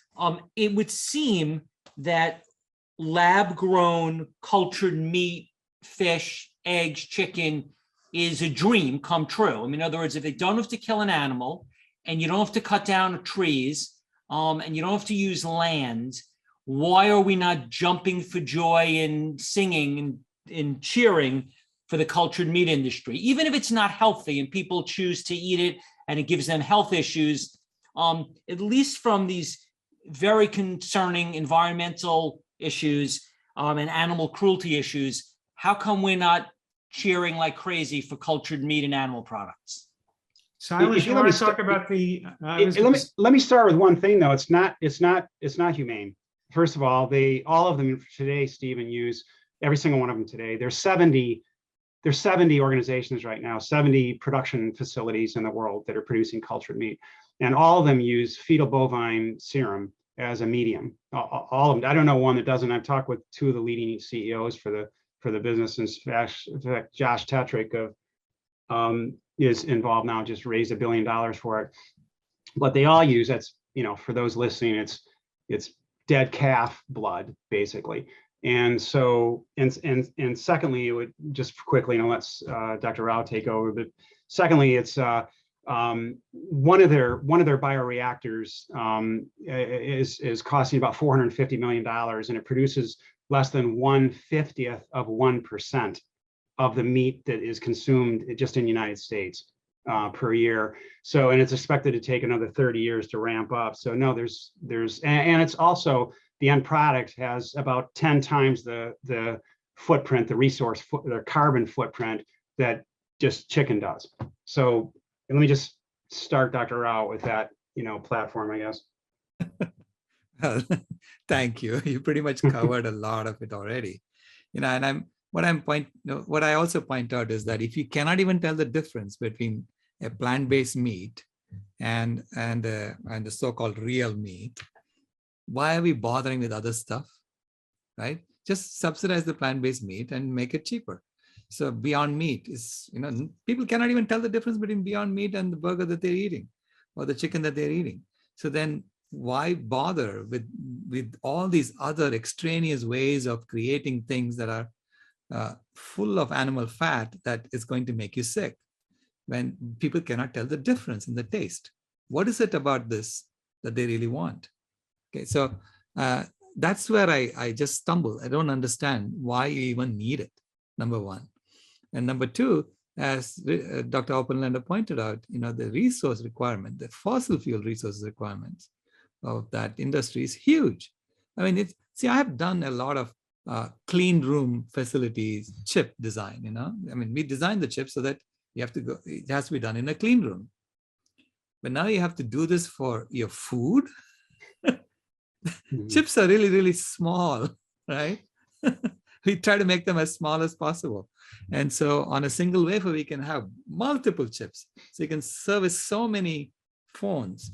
Whereas that, people can eat this thing in like one sitting. So you have to create so many of these in a clean room facility. So the resource requirement is huge for creating these meats. And so to me, it is just a way to continue the old model of supremacism. See, the old model, I say that the foundation of the current system is the axiom of consumerism and the axiom of supremacism. Okay, So we are saying we don't want to give up these two axioms, but we want to see how we can make it sustainable. And I'm saying it's impossible. It's like saying, let's keep pretending that the sun goes around the earth and let's see if we can get a scientific revolution going. No, it'll never get done. You will never get there. As long as you keep taking the same foundational flaws to the next stage, you will never build that next stage correctly.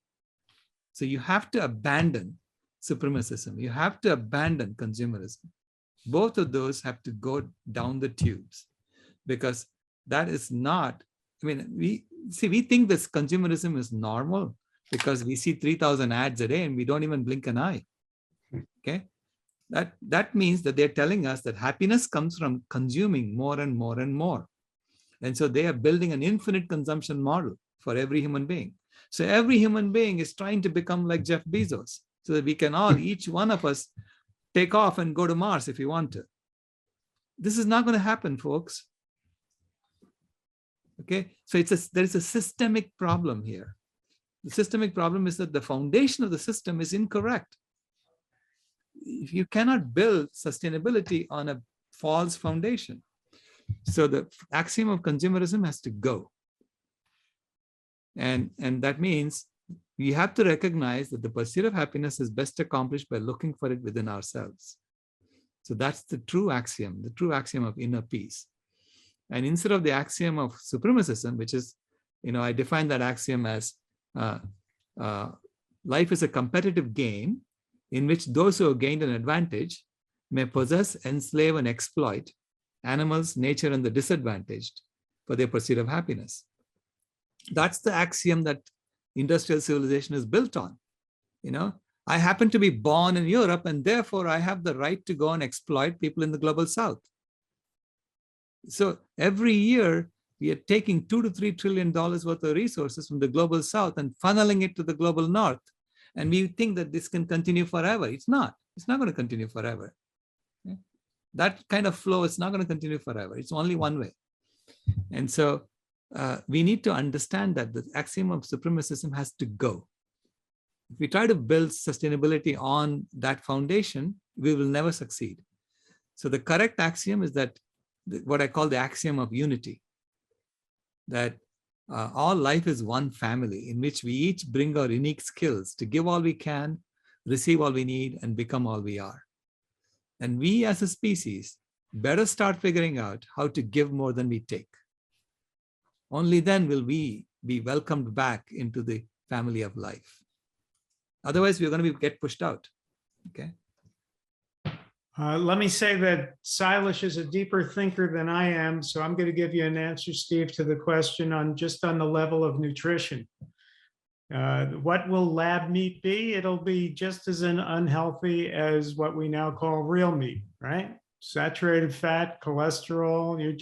Imagine the foolishness of taking $1 billion and saying, how can I create a high-tech heart attack? It's going to be the same product we have now, maybe with less antibiotics, I guess. But other than that, the same thing. And it's not going to be healthy. So it's just the most foolish way to spend money, to try to come up with a new way to give people heart attacks. Stephen, I think we need to make it really clear, because we want validity to what we're all saying here. And to be real clear, after speaking with a couple of CEOs of these companies, they can now, so Glen needs to know this too, they can manipulate. So from a human health standpoint, he is right to a certain extent. They can manipulate the saturated, it's a laboratory. It's clearly a laboratory issue. Everything Dr. Rao said is spot on, and what Glen's saying in general is spot on. But if you're gonna, if somebody's gonna hear us talking about it, you gotta be really clear. Like, both CEOs know that they can, what they're ramping up to is that you can modify the saturated fat, you can modify the cholesterol, but the things that are factual right now, they won't have the hormones, they won't have the pesticides and herbicides. But you can't. But to Glen's point, they will still have, the arachidonic acid and the C-reactive protein increase, and they'll still have all these other issues. But you've got to be really clear about what issues they have and what they don't have. And so, for instance, they're taking a lot of a number of issues out of it that normal animal products have, but there's still quite a few in it. And I want to point out also that they're taking one cell from an animal without getting too detailed about it, but then they're using and they're proliferating it in an exponential manner in the laboratory. So there's a faulty cell line there that is unknown what that faulty cell line will do in terms of potentially, I mean, it makes sense theoretically, potentially even creating some cancerous type cells in us after we consume them. We don't know. And I'm not, no one knows right now, even the CEOs don't know. They don't want to talk about it. But still, in theory, they're taking, this one cell and expanding quickly, exponentially on it. So it's a faulty cell line, essentially. So the effects to human health is unknown.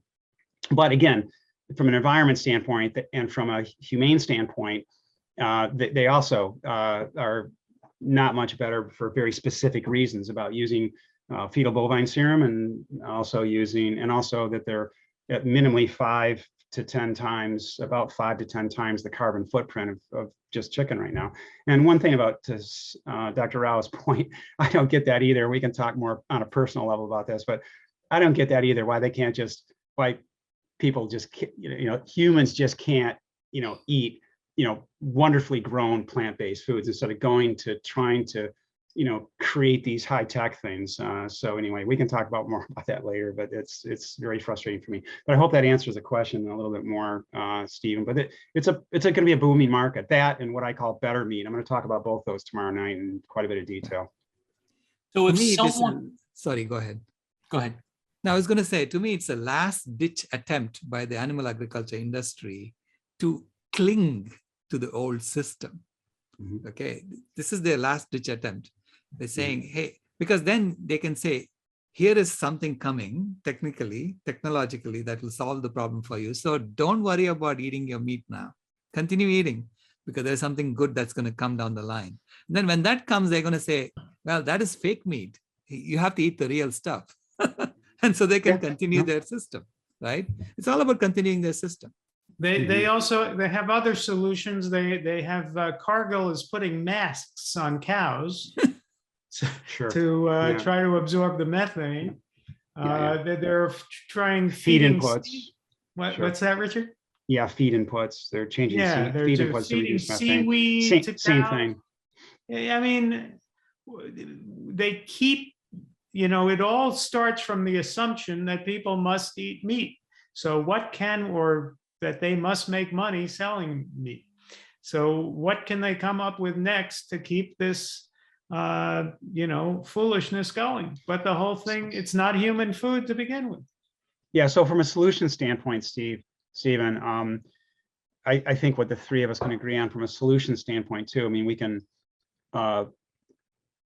be annoyed all we want at taste preferences, but the fact is that we need to address policymakers, because subsidies sooner or later will likely be on their table to be. They're already these cultured meat industries are already picking up quite a bit of funding right now. Bill Gates, as I mentioned earlier, has just invested quite a bit of money in the cultured meat market, so we have to kind of twist this around so that policymakers can create incentives for just plain old organically grown plant-based agricultural systems. And that can be done. And again, I'm going to talk more about that tomorrow, but we need to, make sure we get it out of the hands of those that are subsidizing. I mean, because we'll likely find subsidizing for these cultured meat products, at some point in time too.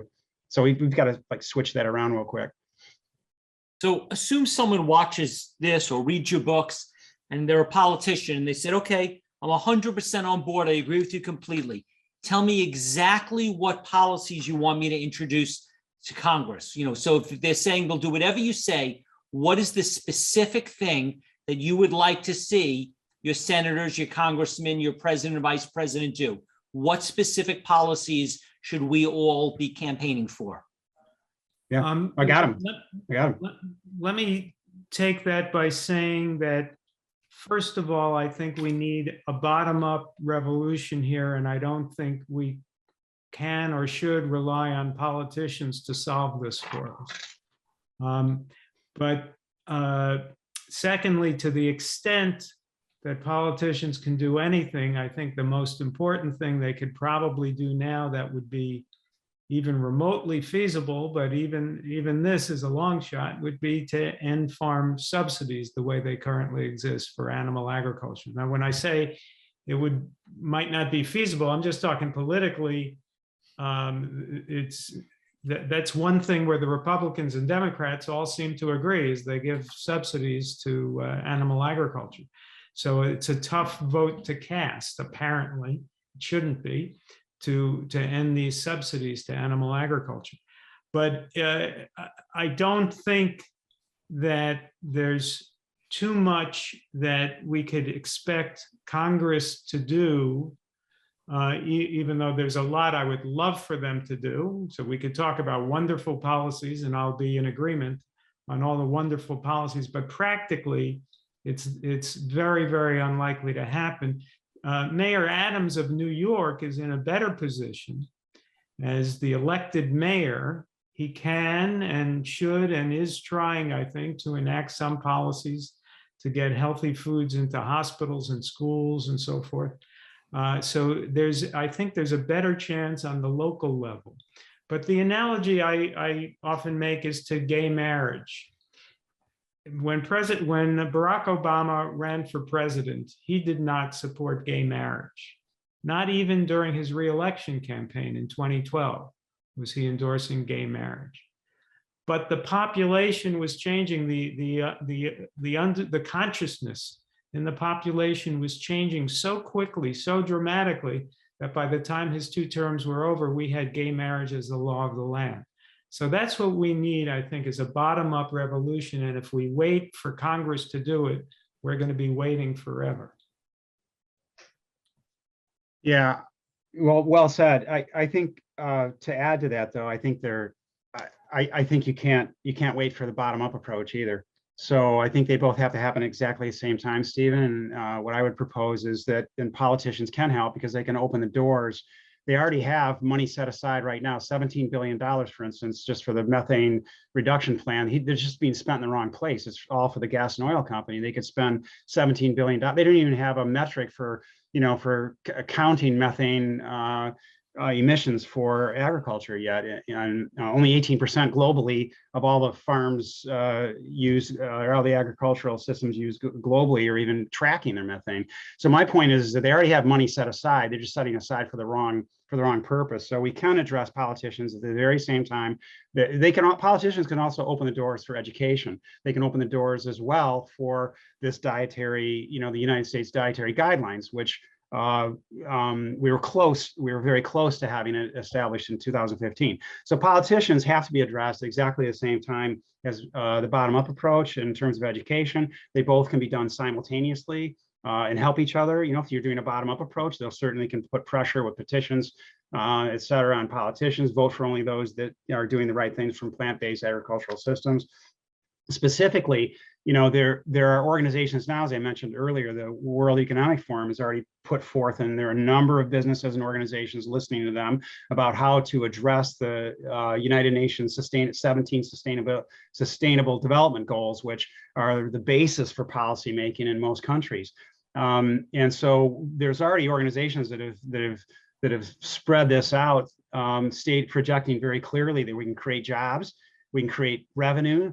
And so very specifically, you wanted some specifics, Stephen. So for instance, we can use the $770 billion that's used right now in animal agriculture. It's about $735 billion per year globally for land-based terrestrial agriculture, and it's about $35.4 billion for the fishing industry. So we can use that money to be spent not on subsidizing continued devastation, but for transitioning jobs. Nobody would have to lose their job.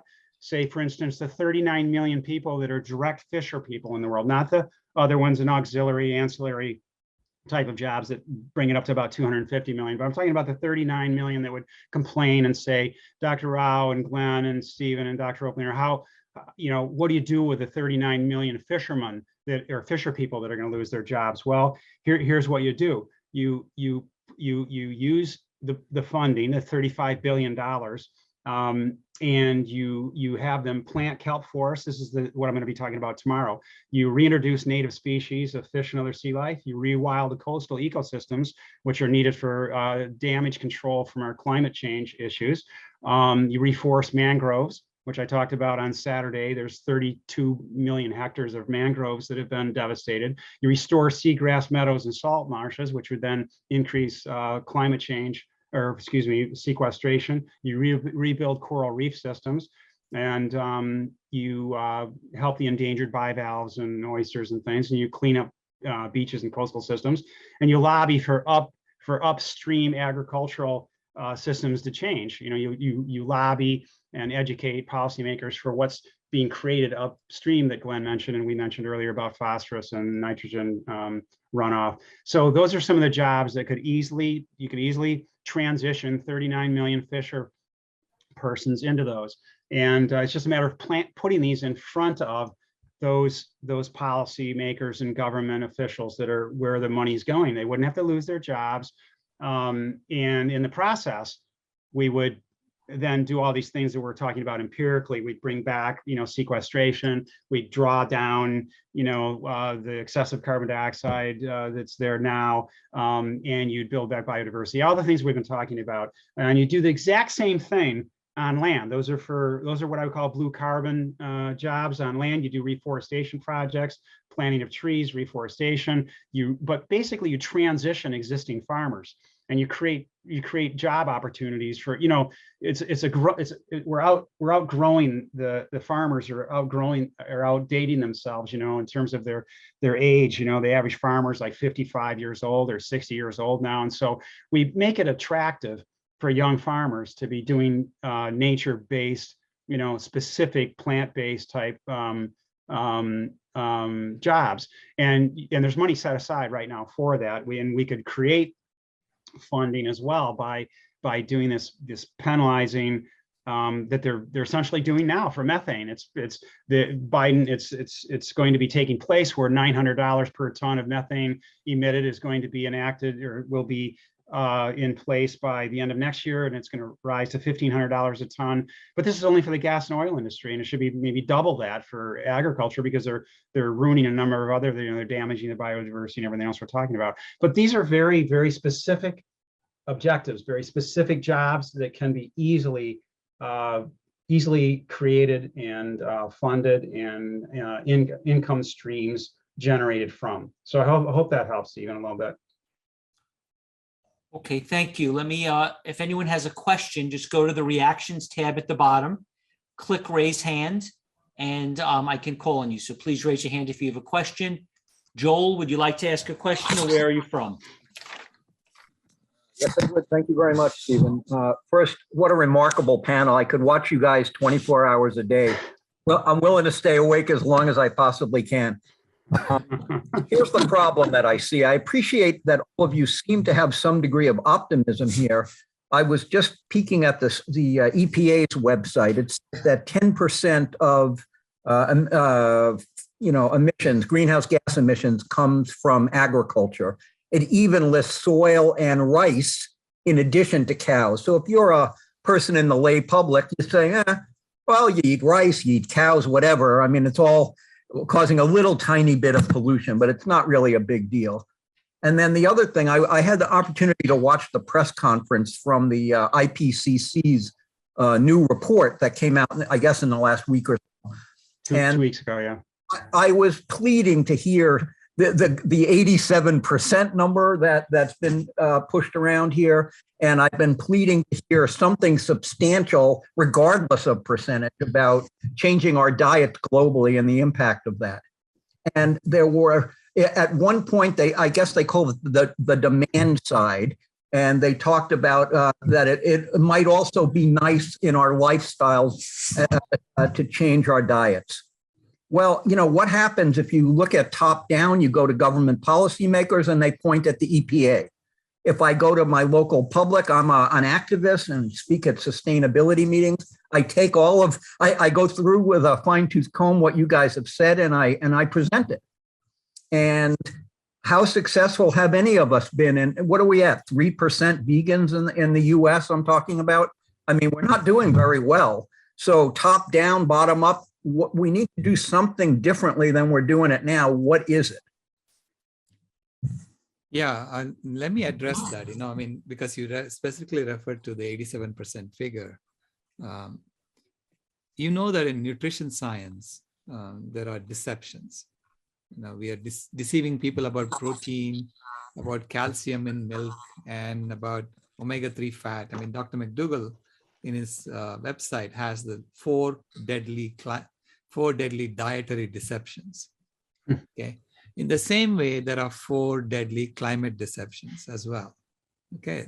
So it's a system that is trying to frame everything in a way that makes itself persist itself, right? So it's a system that's based on exploiting other beings, exploiting other people. It's a colonial system that we have created. We have colonized other lands. It's basically saying, how can we extract more and more and more from the planet and funnel that wealth in the form of money to a few people at the top? That's the system we have. And it's going to be all about deception. So there is death, disease, and destruction. Death for the animals, diseases for human beings, and destruction for the planet. Okay, that's how money is being made right now. This is why I say it's a complete system transformation that we have to be talking about. It's system transformation that is going to solve this. I mean, there's no other way to do this, okay? Other ways are just helping to transition from the old system to the new system. That's what we can do. So like in any system transformation like this, you have protectors in the old system that, like Mayor Eric Adams, who says, I'm going to be honest and tell you that eating animal foods is bad for you. And therefore, he's telling the truth. And there are going to be institutions like the EPA that twiddle the numbers, right? So they tweak the numbers so that it makes it look like it's not as bad. Just like they did that with the protein myth and the calcium myth and the omega-3 myth and the carb myth, right? So you have to expect that there is deception in the system, because there is deception. There's been deception in the system from day one.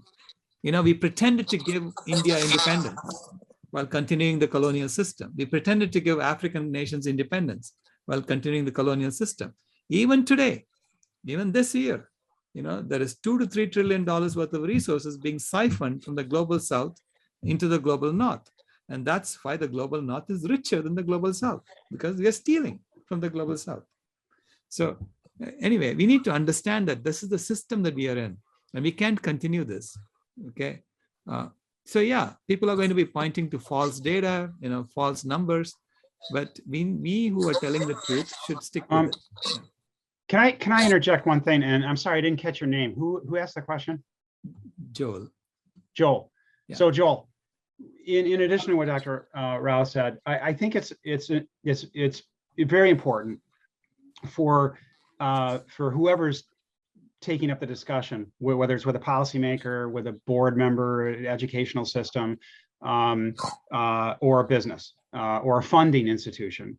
I think it's critically important to take pieces of what Dr. Rao said and emphasize that there are statistics that you mentioned.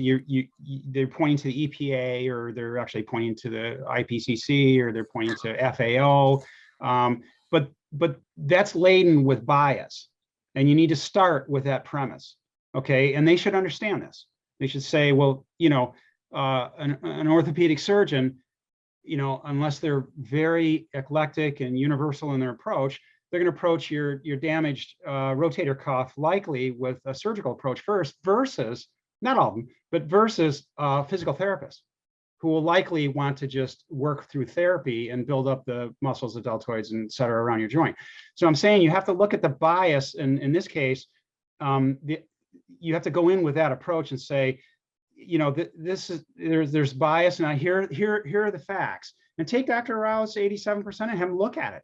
But take all these other factors in. It's not just, again, it's not just about climate change. They need to see the entire spectrum of every single tipping point and damage that we've talked about tonight about our life support systems for us. And that should help. That should help matters. If they have that premise those numbers aren't accurate, and they're not written in stone, they're not revealing the reality of things. I'll just say to Joel that I feel the same frustration, Joel, that you do. Why are we only at 3% of the population if that's where we are? You know, it's just my life's work to try to increase that number. The positive thing is we have the truth on our side. And, you know, all the realities may eventually kick in, and, you know, all the documentaries that good people are doing and all the books that good people are writing may eventually break through, you know, but it is discouraging that we're not further along. Okay, thank you, Joel. Kathy, would you like to ask a question, and where are you from? Well, I'm from Cleveland, Ohio. And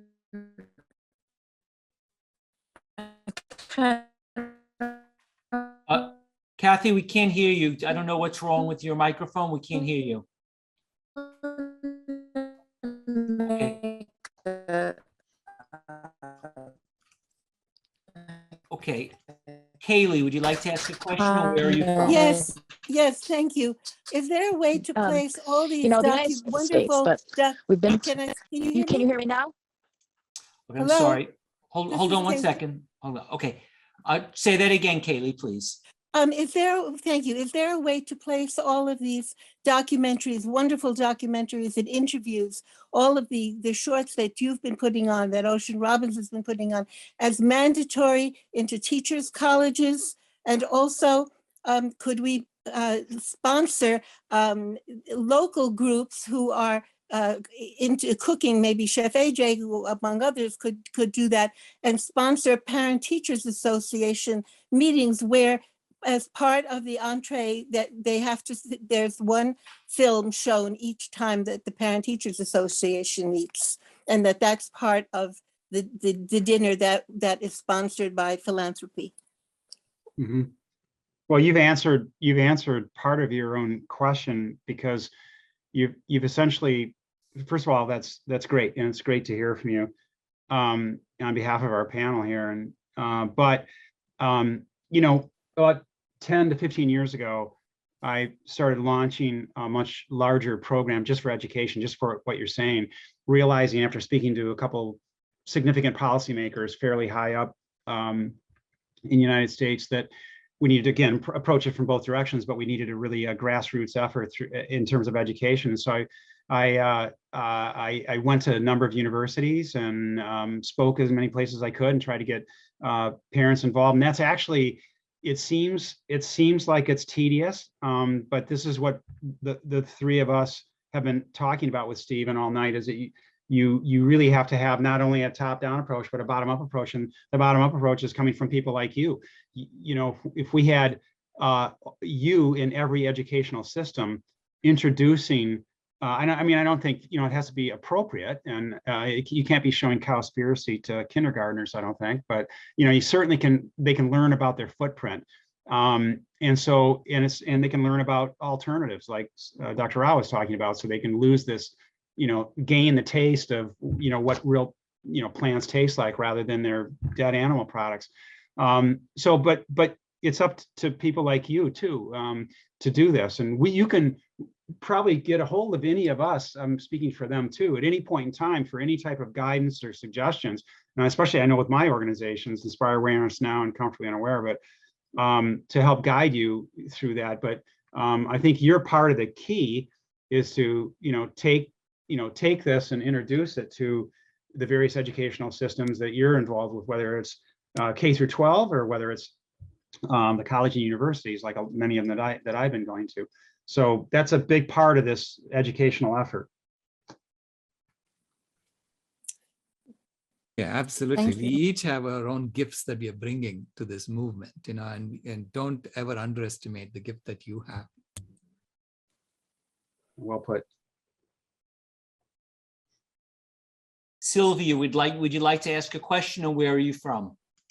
I'm from Arizona, and I'd like to ask, what do you say to people that say that soil is only plantable for so long until crops don't grow properly? and that you know, you need the animal feces, I guess, to feed the plants. Sylvia, you said you're in Arizona. Yes. Okay, I live in Phoenix, Arizona, and I have a service that comes and picks up all my food waste and takes it and turns it into soil in a veganic fashion. So basically using soil microbes to convert it. They use what is called the bokashi method. So they give us browns that we add with the greens, and within a month it becomes soil. And so it doesn't really require any animals to do that. It's basically composting through veganic methods. And they actually come and pick up our food waste once a week or once every 2 weeks. You can sign up for that service in Phoenix for $15 a month or something like that. Yeah, So excellent. it can be done. It's being done right now. Yeah. That's what I'm pointing out. Yeah. Yeah, Sylvia, I think one quick thing to add, that's a wonderful to hear that, that Dr. Rao just pointed out. But one thing that you're talking about is it demands a little bit more time than we have right now. I'm going to be speaking about this very topic tomorrow, which I think you're hinting at, if not, you're inferring the regenerative agriculture movement, or, you know, because that is the basis of the entire movement in terms of the modernization of grass-fed agriculture, is how to further the livestock industry by now calling it something else in terms of rotational grazing. And that is the precept that they're using, is that they're telling you this, that's what I heard, is that, you know, without hooved animals, that we will perish and our soils will not be replenished. And that's entirely erroneous. And reasons of what, if you want to extrapolate out over what Dr. Rao just pointed out, is that by natural rewilding, even there are different examples. I'm going to tell you about one tomorrow in northeastern Brazil on the Atlantic coast that was completely desertified, that was brought back about 1,000 acres, and we have other examples. So I'm going to go over that tomorrow, but basically it's erroneous. In fact, there's so many cases. In fact, we've already been over this a little bit today, but livestock, whether they're grass-fed or not, is far more damaging to the planet by so many different ways that we've discussed all tonight. And you can rebuild soil quite nicely in much less of a footprint, with no footprint, actually creating sequestration by just plant-based sources. I'll say that on the nutritional side of things, when the meat industry was facing mounting evidence that eating flesh is killing and causing disease in human beings, they came up with the protein argument. That animal protein is superior, you need the animal protein. And of course, animal protein is in fact carcinogenic and sulfuric, and it is excessive and it poses a burden on the system. With dairy, when dairy causes cancers and causes diabetes and causes obesity, they came up with the calcium argument. You need the calcium from milk, or else you'll get osteoporosis. When in fact, the truth is that around the world, the populations that drink more dairy have more osteoporosis. So now, when we're facing a climate emergency and we're facing so much environmental depletion that Richard talks about, they have to come up with an argument for what else it is from the cow. Oh, it's the magical cow manure that we need. We can't live without the magical cow manure. Well, in fact, we can. We don't need the manure from 1.5 billion cows in the world. And we don't need the chicken manure either. We don't need any of it. So it's just another example of the animal agricultural interests refusing to go away and trying to come up with an excuse why we have to keep eating meat. Thank you. Kathy, would you like to ask a question? Yeah, can you hear me now? Yes. Good. So I'm from Cleveland, Ohio, and I'd like to just kind of say that, the last several years, the United States, and I'll speak from the standpoint of the United States since I've lived here, but the United States has been so politically divided, almost like, 50% Republican, 50% Democrat. So statistically, this group can very likely be 50-50 as well. And so I think that what I was seeing in the chat was kind of the reason why I decided to pipe up to say that we have to be united in this movement, in this attempt to try to save the world, in saying that the minute someone starts accusing someone who happens to be a Republican or someone who happens to be a Democrat and points them out as you're the problem, all of a sudden you've got 50% of America, their hunches saying, whoa, wait a second. And they're not going to listen to the message anymore. So it has to be non-political. And that's my comment. Yeah, one very quick thing. I appreciate that. Actually, the only thing that should be political, it should be highly political in terms of policy making, in terms of, because we're a land of, we're governed, and there's different incentives and different penalties for different things. I mean, you go over 55 miles an hour, you're going to get a ticket, or, so there has to be a balancing act, and those that are educated and those that are fed food in our public school systems come from our policymakers. But I couldn't agree with you more that, we don't want to be pointing fingers at anybody saying you're the problem, and it should be united, but the fact is that we want to turn it the other way, much like what Dr. Rao has been talking about consistently. The theme through what he's been saying tonight is that, on a spiritual basis, we have to come together and create policies politically, but knowing that we all are part of the catalyst for the solution to the problem. We have a factual problem. We all have the problem. It's our planet. It's the earth that supports all of us, but we all can be part of the solution. So yeah, we can find a common ground in that. And I think that was pretty powerful.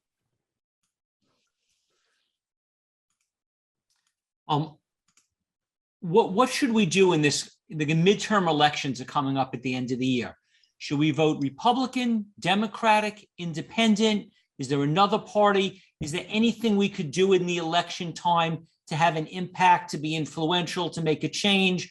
Or is it all the same? What is your thought on who to vote for and how to handle this? Well, I have strong opinions about who to vote, which party is the party I would prefer to have in power, but I won't go into that because I think that that's sort of off.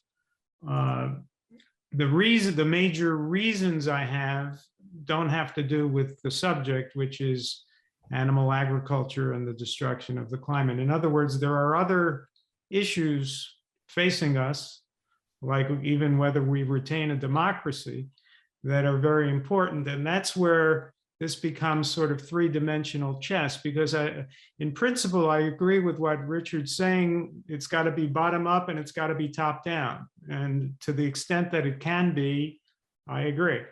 But the problem is that my opinions on animal agriculture would not win me any elections. If I ran for governor on my program, which is that I would institute a tax. I mean, I wouldn't mind actually just making animal agriculture illegal, but at very least, I would stop subsidized animal agriculture. I would institute a tax on slaughterhouses. I would institute policies that would hurt the dairy industry and the cattle industry and the chicken industry. And I wouldn't make any friends in those industries, and I wouldn't get elected. So the policies that I would propose, if I were to propose them to congressmen of the party that I favor and say, why don't you fight for this? Why don't you fight for this? Well, they won't listen to me, but even if they did, they would lose the election. So I have to realize that. Much the way, to use the analogy I used before, if 20 years ago, certain politicians who were really good, caring public servants came out ahead of the public for gay marriage, they wouldn't have gotten elected. Now, maybe it would have been the right thing to do, but we also have to look at reality.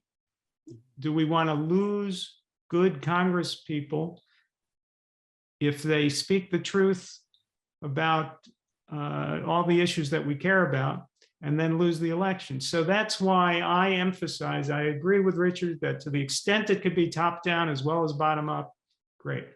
But we have to be realistic and hope that the bottom up movement allows the top down stuff to happen. We need more broad support from the public so that politicians will be able to be braver and then start doing what they need to do. Right now, if I ran for office on my program, I would lose in a landslide.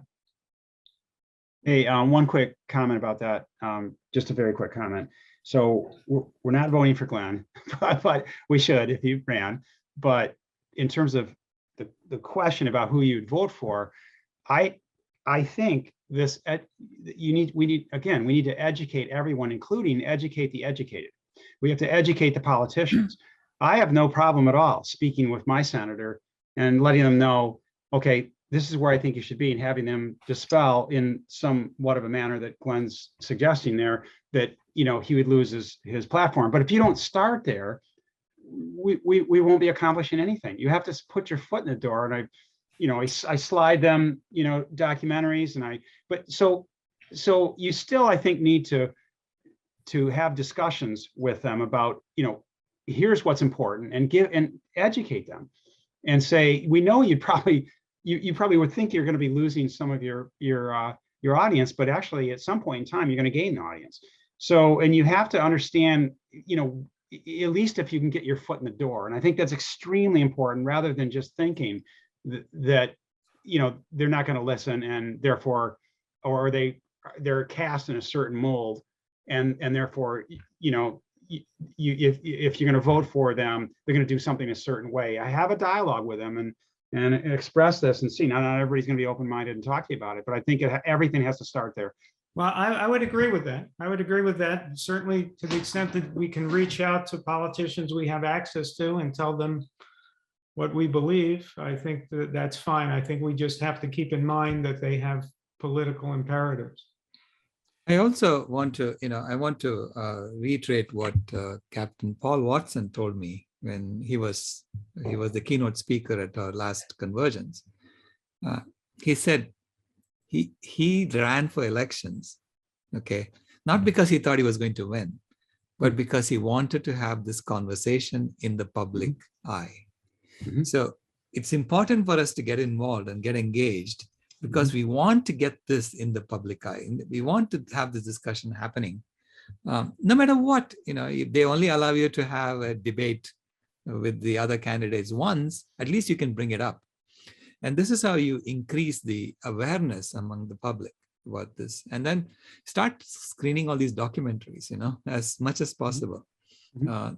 This is how you get an Eric Adams elected. And Eric Adams becomes Eric Adams because he watched something like this and he understood what was happening with his health. And then once he got elected, he started implementing policies that helped, that are helping the children of New York, helping the people of New York, So in the same way, he's really has the second most powerful position in the country according to most people, next to President Biden.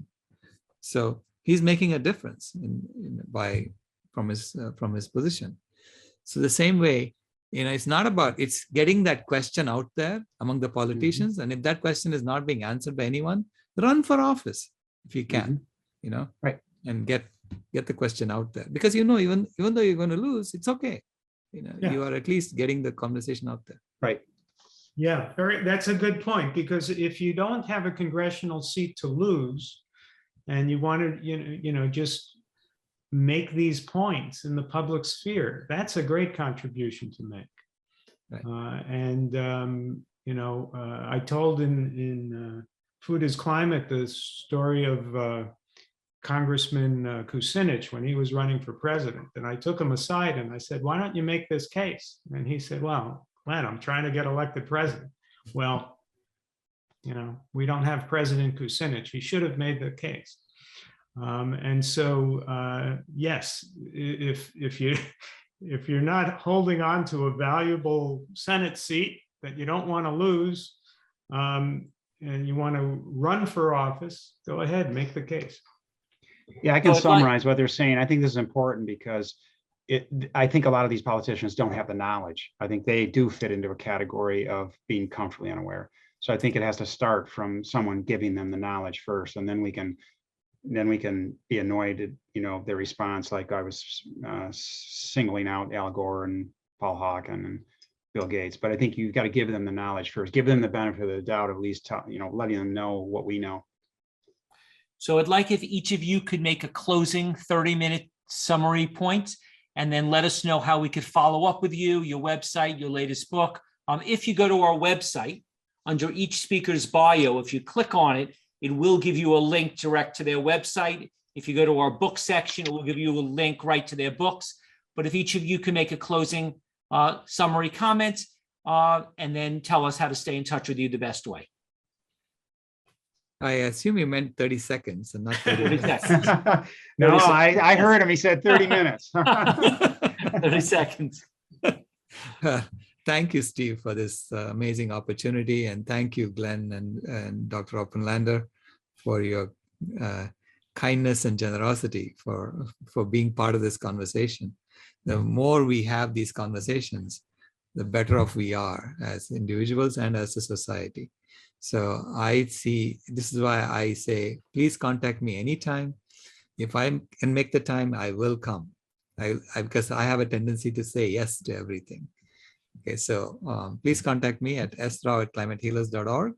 I'll put it in the chat, and I'm happy to help you in any way I can, because I have a mission to fulfill for my granddaughter. She basically told me, do your job. So it's my job to give her a vegan world. So, and I take it very seriously. So thank you very much for this opportunity. Thank Well, you. I also want to thank my colleagues here, and thank you, Steve, for inviting us and for your terrific conference. We live in an age in which things go viral. And so sometimes, someone's got a funny puppy video, and next thing you know, 10 million people have seen it. What I'm trying to do is create content that is easy to watch or easy to read, and so it could be easily spread around. So I'll just say to all of you out there, if you see a great, YouTube video with Chef AJ or someone else in the movement, or you see a good, you read a good book, you see a good talk, spread it around. With social media, these things can proliferate exponentially. So, we do, I believe, have the truth on our side. We have the only real solution to the crises that we face. It's staring us in the face. It's obvious. And all of you out there can help us make the case. Thank you. Thank you. Yeah, well said. Well, first of all, I'd like to take the opportunity to thank you, Stephen, again. It's quite remarkable. It's so encouraging for me to see this, and your team, your collective team of such diligent workers, behind the scenes and in front of the scenes. We really appreciate it. And then also Glen and Dr. Rao, thank you so much for your time and being so gracious. And I want to say that a couple quick things.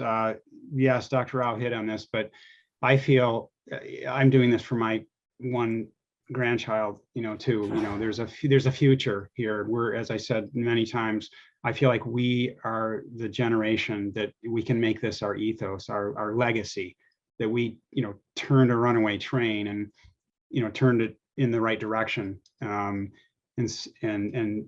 saved, basically our planet before it ran over the cliff. And I think that all of you listening tonight and in the future, you are part of the solution. You are already taken the first step just by virtue of being here. And I applaud each and every one of you. And now we just need to go out and encourage other ones to not only become aware, but actually to act, because we should be we should get excited every day that you wake up, get excited that you have the possibility to make the greatest change that's ever happened in the positive direction on our planet. And thank you for allowing me this opportunity to be part of this. I want to thank you, and I want to unmute everyone so our audience can thank you as well. Thank you. Thank you very much. Thank you very much.